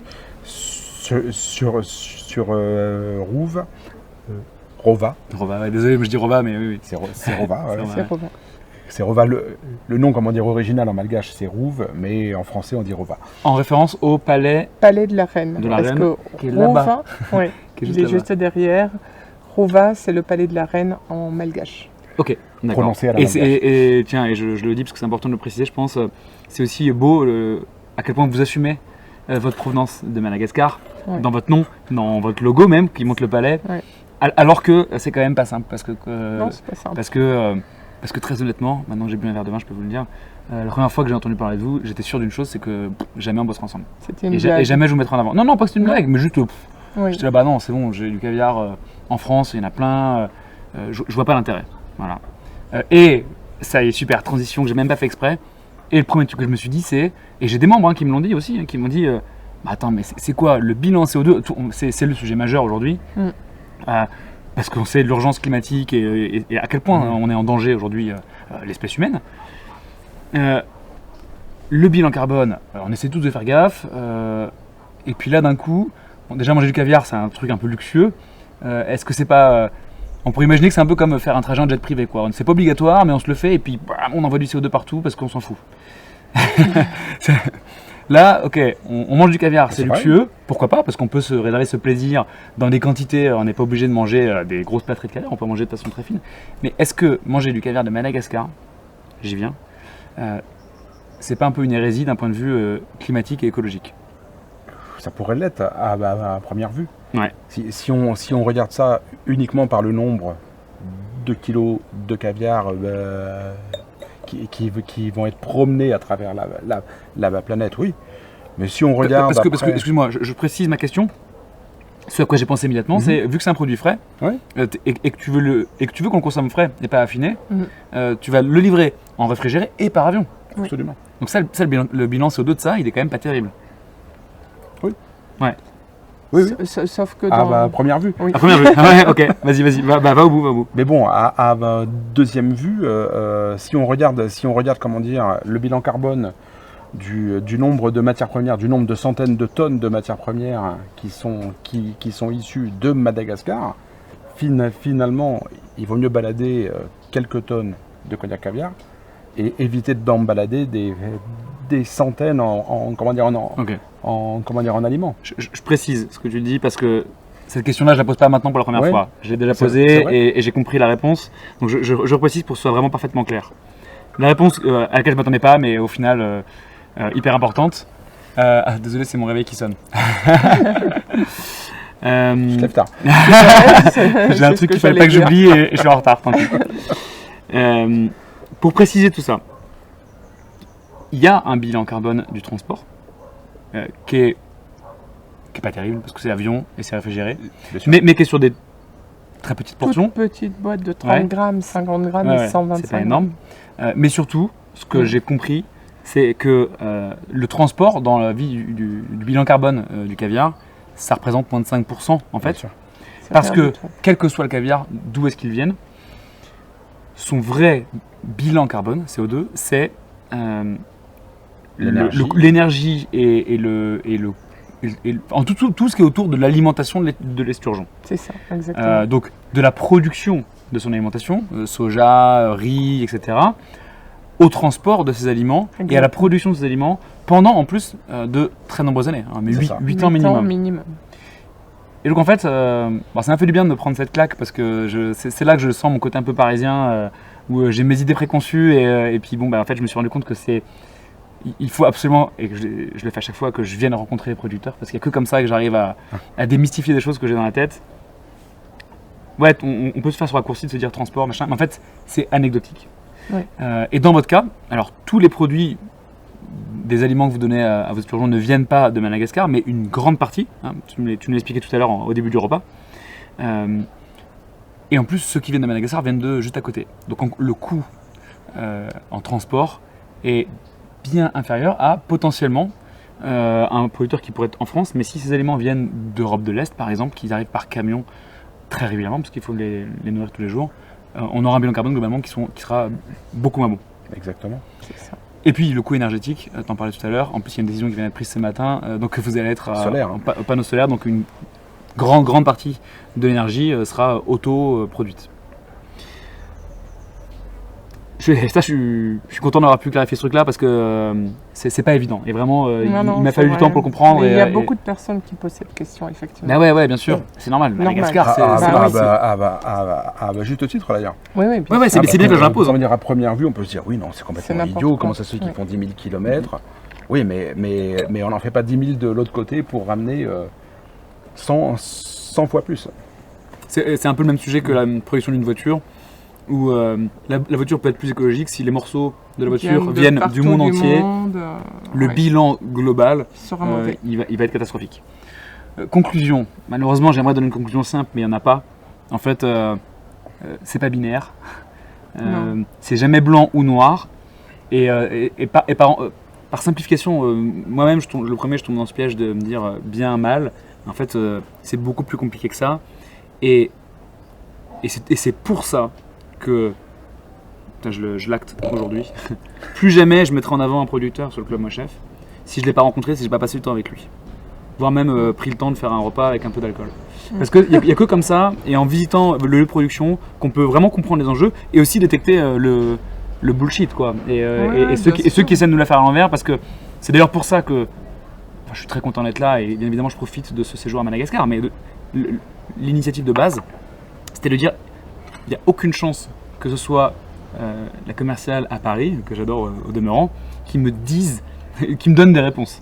Parce qu'elle pourrait me dire ce qu'elle veut, elle peut me faire un beau flyer, ça vaut rien. Être là, être présent, avoir passé une semaine entière avec vous, il n'y a que comme ça que je suis en mesure de me dire ok, là, il faut qu'on fasse cette vidéo pour vous laisser aussi l'opportunité de dire aux gens comment vous bossez et par exemple pourquoi votre bilan carbone il n'est pas... On va le calculer d'ailleurs. Ouais. Ça fait partie des projets 2023 d'avoir des vrais chiffres. Ok, ah ouais, c'est très bien. De mesurer et de... Alors comparer, je ne sais pas si on arrivera à comparer, certainement que non, mais en tout cas de nous prouver qu'on a cette démarche. Bien sûr. Sachant qu'en plus, la quantité principale de produits reste à Madagascar. Les poissons. Ah oui, bien sûr. Parce que, ah oui, tiens, sur 100 tonnes d'esturgeons par an, il y a 100 tonnes d'esturgeons qui sont soit, donc 40 tonnes sont données, 60 tonnes sont vendues, mais à un coût dérisoire. Vous produisez combien de tonnes de caviar sur ces 100 tonnes? C'est une question piège ou dans les 10 tonnes. Non. Autour de 10 tonnes. Donc le rendement est de 10%? Ça dépend, c'est 8, 10 tonnes. D'accord, ok. Cette année, on va faire 8,5. 8,6. L'an dernier, parce qu'on était presque déjà 10. Donc en fait, on était déjà à 8 tonnes 3 la semaine dernière. Donc je pense qu'on va finir à 8 tonnes 6 environ. Ok. Et l'année dernière, on était à 9 tonnes 2. L'année prochaine, on sera on a dit 11, quand on a fait le point, on sera à 11,2. C'est ce qu'on sait. Voilà. Ça, c'est de l'information fraîche du quotidien. Trop bien, merci, trop sympa de partager aussi vertement avec nous. C'était comité de direction ce matin, donc on a tous les chiffres mis à jour. Ouais. Trop bien. Frais. Ce sujet oui, mais au final, c'est la majeure partie, elle est vendue localement ou distribuée localement, ça venait sur Jon. Ça m'amène à une des questions que je voulais absolument pas oublier de vous poser, que je sais sur mes petites notes, puisque mon téléphone est là-bas et il sonne. Et je vais pas vous poser la question parce que je vais arrêter de vous provoquer, mais un des trucs que je me suis dit aussi au début, c'est est-ce que c'est pas un peu indécent de produire du caviar, qui est un mets aussi luxueux, dans le 5e pays le plus pauvre du monde? Alors ça, c'est une question qu'on nous pose assez souvent et qui m'a d'ailleurs drôlement choquée en fait la première fois qu'on me l'a posée. Ah ouais? Oui. Ah, c'est marrant. Bah oui, parce que moi, j'y avais même pas pensé en fait, en réalité. Et puis en fait... Et tu comprends qu'on se la pose? Oui, mais je comprends parfaitement qu'on se la pose, effectivement, mais Bien comme sûr. nous, on vit à Madagascar depuis 26 ans, et qu'on fait de la RSE bien avant que la RSE soit devenue à la mode, on ne savait même pas ce que voulait dire ce mot, En fait, pour moi, c'était pas du tout évident cette question, alors que je comprends maintenant tout à fait. Ce qu'on peut répondre, c'est que c'est pas en faisant du bas de gamme ou des produits sans valeur ajoutée qu'on peut aider un pays à se développer. Et nous, ce qu'on souhaite avant toute chose, c'est aider Madagascar à se développer, aider le pays, aider les Malgaches. Et il y a qu'en produisant des choses avec de la valeur ajoutée, ça nous permet de faire de la formation, ça nous permet d'aider les orphelinats, ça nous permet de faire beaucoup de choses. Ok. Donc non, c'est pas du tout indécent, au contraire. Au contraire, c'est ce qu'il faut. Écoute, c'est peut-être une évidence pour les gens qui nous écoutent, mais malheureusement, et je m'en veux un peu, ça n'en était pas une pour moi au début. Et donc c'est important pour moi de raconter un peu ce qu'on a vécu et ce qu'on a vu, à quel point...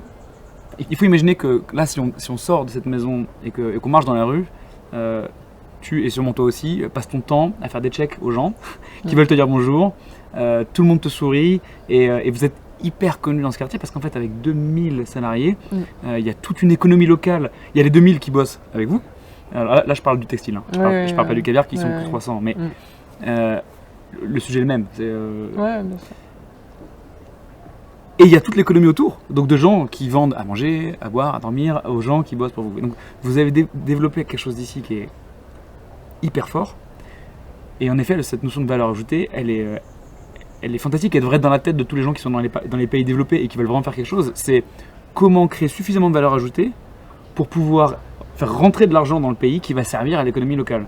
Et si on a des Européens qui sont prêts à payer du caviar cher, parce que c'est un produit qui vaut cher, hein, c'est une bonne raison qu'il soit cher, et que cet argent permet de financer et de développer une économie locale avec des gens qui vont se former, gagner de l'argent, avoir un salaire qui sera plus élevé d'ailleurs. Oui, là, nettement plus. C'est quoi le SMIC à Madagascar, Alex? Le SMIC à Madagascar. Je sais pas s'il y a un SMIC vraiment. Si, il y en a un. Le SMIC à Madagascar, il est à 250 000 arrières. Tu peux traduire en euros 250 000 arrières, ça fait quoi? Ça fait 70 € par mois. Ouais. Ok. C'est ridicule. Pour info, j'ai vu le prix de l'essence, il est à peu près à 1 € le litre. Oui, c'est ça. Donc c'est quasiment le même que nous. Un petit peu plus qu'1 €. Ah, un petit peu Un petit peu plus qu'un euro. Avec un il est à SMIC 1,20 à €, 70 1,30 €. €. Ouais. L'enfer. C'est pas possible. Non. Donc en fait, tu n'arrives pas à vivre avec 250 000 arrières. On a beau le prendre à l'endroit à l'envers ou quoi, ça ne marche pas. Donc tu peux pas payer une personne 250 000 arrières. Ok. Donc combien vous les payez-vous? Nous, on paye à peu près le double. À peu près le double, ça veut dire quoi? C'est-à-dire qu'il y en a qui sont payés moins que le double? C'est une moyenne ou c'est... Non, au minimum, on doit être dans les 470 000 arrières. Versus 250 000? Ouais. Ok. Donc c'est quasiment le double? À peu près le double. Pour le minimum? Voilà. Ouais. Et puis ensuite, après, tu peux monter jusqu'à des salaires comme on a en France.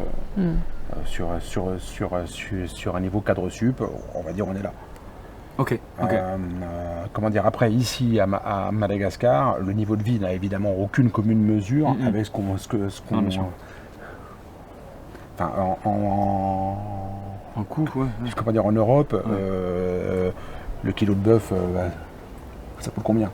Dans les 30 € environ. Ouais, hein, au moins. Si tu prends mon bœuf. Ici, ça coûte 3 €. Ok. Donc tout est relatif. Mais il n'empêche qu'il y a des dépenses que tu es obligé de faire. Quand tu vis, tu achètes une télévision, tu l'achètes ici ou tu l'achètes en France, le prix est le même. Ouais. Tu vas rouler en voiture, le carburant que tu mets, le prix est le même. Donc il y a des choses qui sont incompressibles. Ok. Si tu ne donnes pas aux gens un niveau de ressources suffisant, tu n'y arrives pas. Et si tu n'arrives pas à vendre un produit suffisamment cher, tu ne peux pas donner de la ressource aux gens. C'est ça. Et là, on est en train d'aller un petit peu plus loin. Alors, c'est pas encore fait, mais je t'en ai pas parlé d'ailleurs. Mais on est en train de mettre ça en place avec notre associé au Luxembourg, puisqu'on a créé un bureau au Luxembourg, où le Luxembourg, c'est un pays qui est riche. Et on est en train de créer une association pour venir en aide justement aux orphelinats, aux enfants, puisque nous, c'est vraiment notre cheval de bataille ici, où on va vendre le caviar un peu plus cher pour recontribuer en fait justement pour la population locale. Voilà, en augmentant les prix, ça va faire une ressource supplémentaire pour venir en aide aux populations. Ok. Ok, trop bien. Je propose de refermer cette parenthèse avant de passer à l'éducation du caviar en disant que oui, clairement, là, on est dans une vie assez luxueuse, ici, dans cette maison, que vous avez mis des décennies à construire à Madagascar. Et donc, de prime abord, on pourrait se dire ce cliché de « Ah ouais, les Français qui… » Mais pour avoir passé une semaine avec vous, franchement, moi, je suis trop content que vous puissiez vous offrir ce train de vie. Si derrière la conséquence, c'est qu'il y ait autant de personnes qui en profitent et qui peuvent maintenant avoir un niveau de vie qui est beaucoup plus confortable que ce qu'on a pu voir, parce qu'on l'a vu, on s'est promené dans les rues, on a vu à quel point la pauvreté à Madagascar, on rentre dans les proportions, j'ai même pas envie de raconter ce que j'ai pu voir, quoi. Il y a des choses vraiment horribles qui se passent ici. Donc franchement, merci de faire tout ce que vous faites, c'est vraiment beau. Voilà. Et je le dis avec plein de sincérité et aucun enjeu, je suis pas payé pour dire ce que je dis, clairement pas. Non, mais tu sais, après, c'est pas merci. C'est un choix que vous faites que.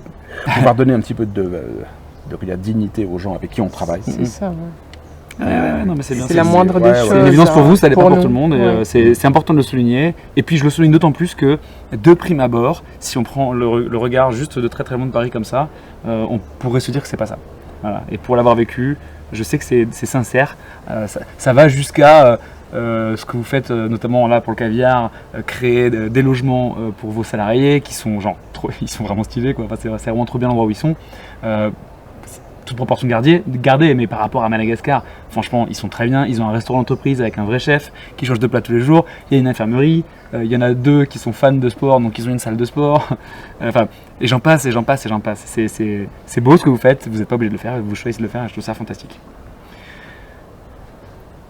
On mange du caviar maintenant. Allez. Après avoir dit tout ça. Okay. C'est jamais très simple cette transition de parler de gens pauvres et de manger du caviar, mais en même temps, ça fait partie de tout ce truc et c'est la valeur ajoutée de ce produit qui permet de développer l'économie qu'il y a ici. Donc ça c'est non, mais c'est sûr, quand tu peux pas donner du bien-être quand il y a tout le monde, mais au moins aux gens qui travaillent avec toi, au moins tu le fais. Ouais. Eh oui. Donc le caviar, pourquoi ça coûte cher? C'est pas uniquement pour financer les orphelinats de caviar, même s'il y en a une partie qui vient là-dedans. Ça coûte cher aussi, tout simplement parce que, vous l'aurez compris, c'est un produit, il faut au moins 8 ans pour obtenir son caviar. Donc c'est 8 ans de travail, de main d'œuvre, même si elle est moins chère ici, il y a quand même de la main d'œuvre. Et puis il y a aussi beaucoup d'aliments. Dans le coût du caviar, c'est toute l'alimentation des esturgeons. Voilà, ça répond à la question qu'on me pose très souvent, pourquoi le caviar c'est aussi cher. C'est un peu comme... c'est le prix de l'alimentation pendant toutes ces années surtout. Ouais. Et puis on n'est pas obligé d'en manger des tonnes non plus. Ça paraît cher parce qu'on a un référentiel au prix au kilo qui est très élevé. Mais c'est un peu comme le sujet de la truffe. De la truffe Mélano, oui, le prix au kilo est extrêmement cher. Mais on ne mange pas un kilo de truffe comme on mangerait un kilo de poulet. Donc forcément, il faut remettre en proportion. Je suis même pas sûr qu'on arrive à manger un kilo de truffe. Non, je pense pas, non. L'enfer. Ça doit être un peu compliqué. Donc là, qu'est-ce que tu peux nous expliquer, Delphine, s'il te plaît? Je crois qu'il y en a un qui est assez particulier, celui qui est dans la cuillère. Il y en a un qui est très très exceptionnel. Ouais. C'est le caviar que chez nous on appellera Chipoba. Ouais. Et qui est issu de l'esturgeon nudiventris.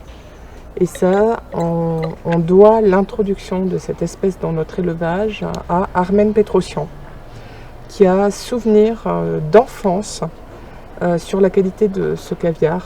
Et d'ailleurs, on a laissé la distribution en exclusivité à la maison Petrosian pour cette année 2022, qui vient de lancer son caviar Acipentris. Voilà, donc si ceux qui veulent goûter cet incroyable caviar, on n'est que 2 au monde à disposer de cette espèce pour le moment. Ok. C'est l'Iran et donc Madagascar. Ok, génial. Et je crois que les 2 caviars sont en vente actuellement chez Petrosian. Ok, vous avez une relation hyper particulière avec Petrosian On a une très très belle relation avec la maison Petrosian, qui est la maison qui nous a fait immédiatement, alors pas immédiatement confiance d'ailleurs, mais qui, dès lors qu'on leur a dit qu'on existait, est venu nous voir avant même qu'on produise du caviar. Ils sont venus nous voir, je ne sais pas, ça faisait au bout de 4 ans après le lancement. Une semaine après mon mail, Nicolas Béraud était présent. Et ils nous ont aidés tout le long de la progression, de la mise en place de la pisciculture. Ils nous ont aidés sur les process, ils nous ont aidés sur le choix des espèces, ils nous ont aidés sur tous les points. Ok.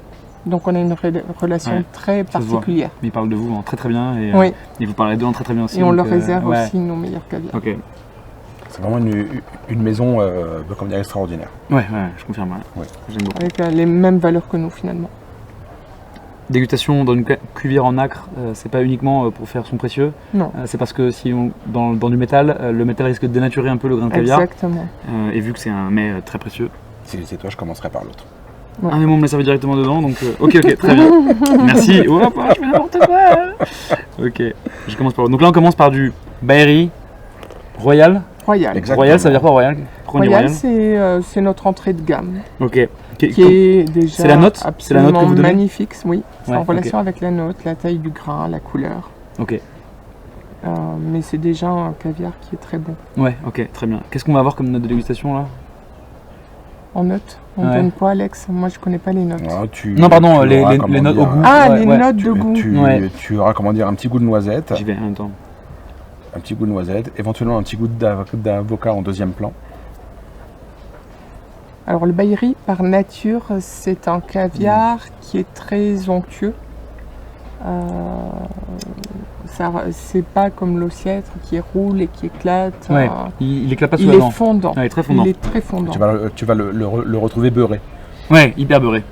Hyper beurré. J'ai une note de noisette, j'arrive pas à avoir celle d'avocat, mais j'ai pas le palais d'un grand chef. Elle vient en deuxième plan. Ok, trop bien. Génial, c'est trop bon. C'est une évidence, mais je le dis quand même. Qu'est-ce qui va différencier l'autre? Est-ce qu'il a des notes différentes? Le Konoshipova n'a rien à voir en fait. Rien à voir, ok. Je m'en garde un petit peu. J'ai le droit de faire un aller-retour? Absolument. Oui. Je vais faire ça pour voir la différence. Au nez, j'ai jamais eu l'impression d'avoir... C'est pas un exercice que je fais beaucoup, de sentir le caviar. C'est important pourtant. Ouais, pourtant, ouais. Qu'est-ce qu'on va avoir comme différence? J'ai l'impression que c'est tout... Je retrouve un peu tout le temps le même nez. Je me trompe? Bah non, mais je suis pas... J'ai du mal à comment dire, à dire. Ouais, ok, non, mais je comprends. Ouais. Non, ça dépend. Je pense qu'au nez, tu sens surtout plutôt les problèmes, les faux goûts souvent. Oui. Quand on a une forte odeur de poisson, je pense qu'on peut le sentir à ce moment-là. Alors en effet, celui-là est vraiment différent. C'est pas une blague. Non. Déjà, le grain est différent, il est plus petit et il roule plus sur la langue. Oui. Ça veut pas dire qu'il est moins ferme, mais il est plus petit, donc oui. ça fait une texture vraiment différente sur la langue. Et je le trouve plus salin, légèrement plus iodé aussi. Oui. J'ai moins la note de noisette que j'avais sur le Baéry. Et ça reste excellent. Ouais, c'est ça. Ça reste vraiment excellent.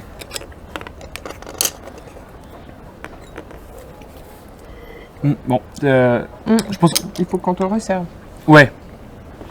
Et puis de toute façon, j'allais dire, je pense que on arrive à la fin de tout ce qu'on a envie de raconter sur le caviar. Ouais. Mais pas à la fin de la bouteille. Ah, ça y est, ça y est, c'est pour ça. Timing parfait. Merci pour cette semaine qu'on a passée ensemble. Je regarde plus Delphine parce que c'est surtout avec toi et Christophe que j'ai passé du temps, même si on s'est croisé à pas mal de reprises, Alex. Merci de nous avoir ouvert vos portes comme ça. Cette vidéo clairement, comment l'amener? Moi je suis invité ici, vous m'avez payé le billet, donc inévitablement ça biaise très légèrement mon objectivité, parce que je suis invité. Et pour autant, et là je regarde la caméra dans les yeux, pour autant c'est tout l'objectif pour moi de venir ici, c'est d'être sûr à 100% de ce qu'on me raconte et que ce qu'on me raconte est vrai. Et on a vécu un truc assez incroyable, c'est qu'on a vraiment passé 7 jours, 24 heures sur 24 ensemble. Dans les bons moments où on buvait du vin et on mangeait du caviar, ce qui est un luxe incroyable ici. Et dans les moments où on se retrouvait bloqué pendant 45 minutes sur une route où on était un peu de travers. Et donc c'est dans tous ces moments-là où potentiellement il y a les caractères qui ressortent, qu'on va s'énerver ou quoi. Mais ça pendant une semaine, 7 jours sur 7, vraiment. Et au bout de ces 7 jours, je suis absolument convaincu de votre démarche et de la sincérité de votre démarche. Et c'est pour ça que j'ai décidé seulement maintenant de faire cette vidéo, c'était pas du tout prévu à l'avance. J'ai changé tous les plans ce matin parce que j'ai fait une insomnie cette nuit et j'ai décidé de changer le format. Donc merci de m'avoir invité.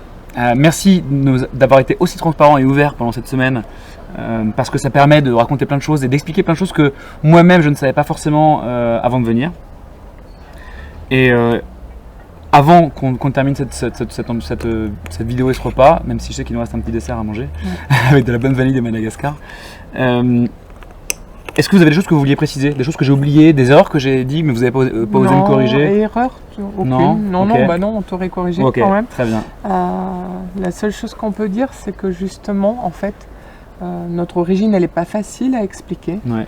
Et c'est la raison pour laquelle on veut absolument faire découvrir notre univers. On invite quelques chefs.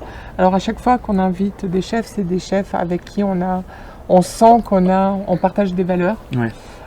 L'idée, c'est porte ouverte donc pour les chefs, pour des personnes comme toi, mais pas que. Ce qu'on se dit, c'est que si il y a des clientèle privée, peut-être moins chefs d'ailleurs, qui ont l'occasion, on n'invitera pas les gens, on ne payera pas leur billet d'avion évidemment, mais s'ils voyagent à Madagascar, on leur ouvrira également les portes de la pisciculture. On ne fera pas forcément la production de caviar parce que tu l'as compris, à chaque fois qu'on a un étranger qui rentre dans le labo, on ne commercialise pas le caviar, donc on ne pourra pas faire ça pour tout le monde. Sauf si le client il vient faire sa production de caviar lui-même pour son mariage ou pour ça, c'est des choses qu'on pourra envisager. C'est trop bien. Voilà, en tout cas on ouvrira les portes pour des clients reconnus évidemment, ce ne sera pas n'importe... membre du club. C'est pas ouvert à tout le monde non plus parce qu'on ne veut pas faire de visite touristique. Bien sûr. Non, c'est pas le but. Donc, trop bien, j'adore cette nouvelle de... C'est trop bien, ça me fait trop plaisir. Je te remercie pour poser ça. Il n'y aura pas 10 000 personnes parce qu'il faut venir à Madagascar. Oui. Mais... Ceux qui viennent jusqu'ici. Si vous venez à Madagascar, appelez-moi. Et si vous êtes membre du club Moi Chef, si vous n'êtes pas membre du club Moi Chef, vous pouvez m'appeler. C'est sûr. Exactement. Trop bien. Je suis très content. Ça me fait trop plaisir que tu dis ça parce que c'est une expérience tellement incroyable que j'ai vécu que je serais trop content que d'autres personnes puissent la vivre. Ouais, bien sûr. Avec plaisir. Génial. Je vous propose qu'on en reste là. Encore merci pour tout le temps qu'on a passé ensemble. Je sais que vous avez beaucoup de boulot. D'ailleurs, c'était pas prévu qu'on fasse cette vidéo aujourd'hui. Donc, on va tous retourner à nos activités. Ouais. C'est le moment où je devrais dire un mot de la fin, mais j'en avais pas du tout prévu. Je pense que ce format, moi je l'ai adoré. Ça vous a plu? Moi aussi, c'était sympa. Dites-moi ce que vous en avez pensé, s'il vous plaît, en commentaire de la vidéo. Je sais que le caviar c'est un sujet hyper sensible, donc je sais déjà qu'il y en a qui sont en train de taper des commentaires sur le caviar. Bon, ça fait partie du jeu, c'est comme ça. Mais j'espère qu'il n'y en a pas trop parce qu'on a, je pense, vraiment bien expliqué la démarche, à quel point ça ruisselait sur toutes ces populations malgaches et vraiment ça aide énormément l'économie locale, vraiment. Et on fait quoi? On continue ce format ou quoi? Moi franchement je le trouve trop bien. Je pense que la prochaine fois on prendra l'apéro avant, comme ça ça délira les langues un peu plus vite. On est lundi. Je me suis moi-même senti un peu bloqué au début, mais on est lundi. Et en plus on est lundi matin et vous sortez d'un que dire. Donc, c'est ça. Mais dites-moi s'il vous plaît ce que vous pensez en commentaire de la vidéo, ça me ferait super plaisir d'avoir vos retours. Mais je pense que j'aimerais beaucoup continuer si vous êtes d'accord avec ça. Voilà. Merci à tous, très bonne journée. Et puis si vous êtes membre du club Moi Chef, alors si vous n'êtes pas encore membre, vous pouvez postuler, mais on s'arrêtera à 1000, donc il n'y a plus beaucoup de place. Et si vous êtes membre, vous le savez, vous allez pouvoir, pendant une durée limitée bien sûr, acheter ce caviar au même prix que l'achèteraient les chefs. Et autant vous dire qu'il y a un gros écart de prix dans le monde du caviar entre le prix pro et le prix public. Donc c'est pour ça que moi je suis complètement objectif quand je raconte tout ça, parce que moi je ne gagne pas un centime sur cette vente. Vous confirmez? Oui, confirmez. Pas un centime. Tout l'argent de la vente de caviar. Vu la taille du club Moi Chef, aujourd'hui on génère des ventes qui font plusieurs dizaines de milliers d'euros. Sur ça, nous on gagne pas un centime, ce qui est un peu frustrant pour moi parce que je pourrais peut-être me payer plus de voyages comme ça. Mais ça m'apporte quelque chose de bien plus important à mes yeux, qui est une objectivité quasiment totale dans le choix des gens que je mets en avant, puisque vous n'allez pas me payer, je n'ai pas gagné d'argent sur cette vente, donc je choisis de dire oui ou non. Et est-ce que je mets en avant du caviar ou des cornichons? Ça c'est à moi de décider. Voilà. Très bonne journée à tous et je vous dis à très bientôt.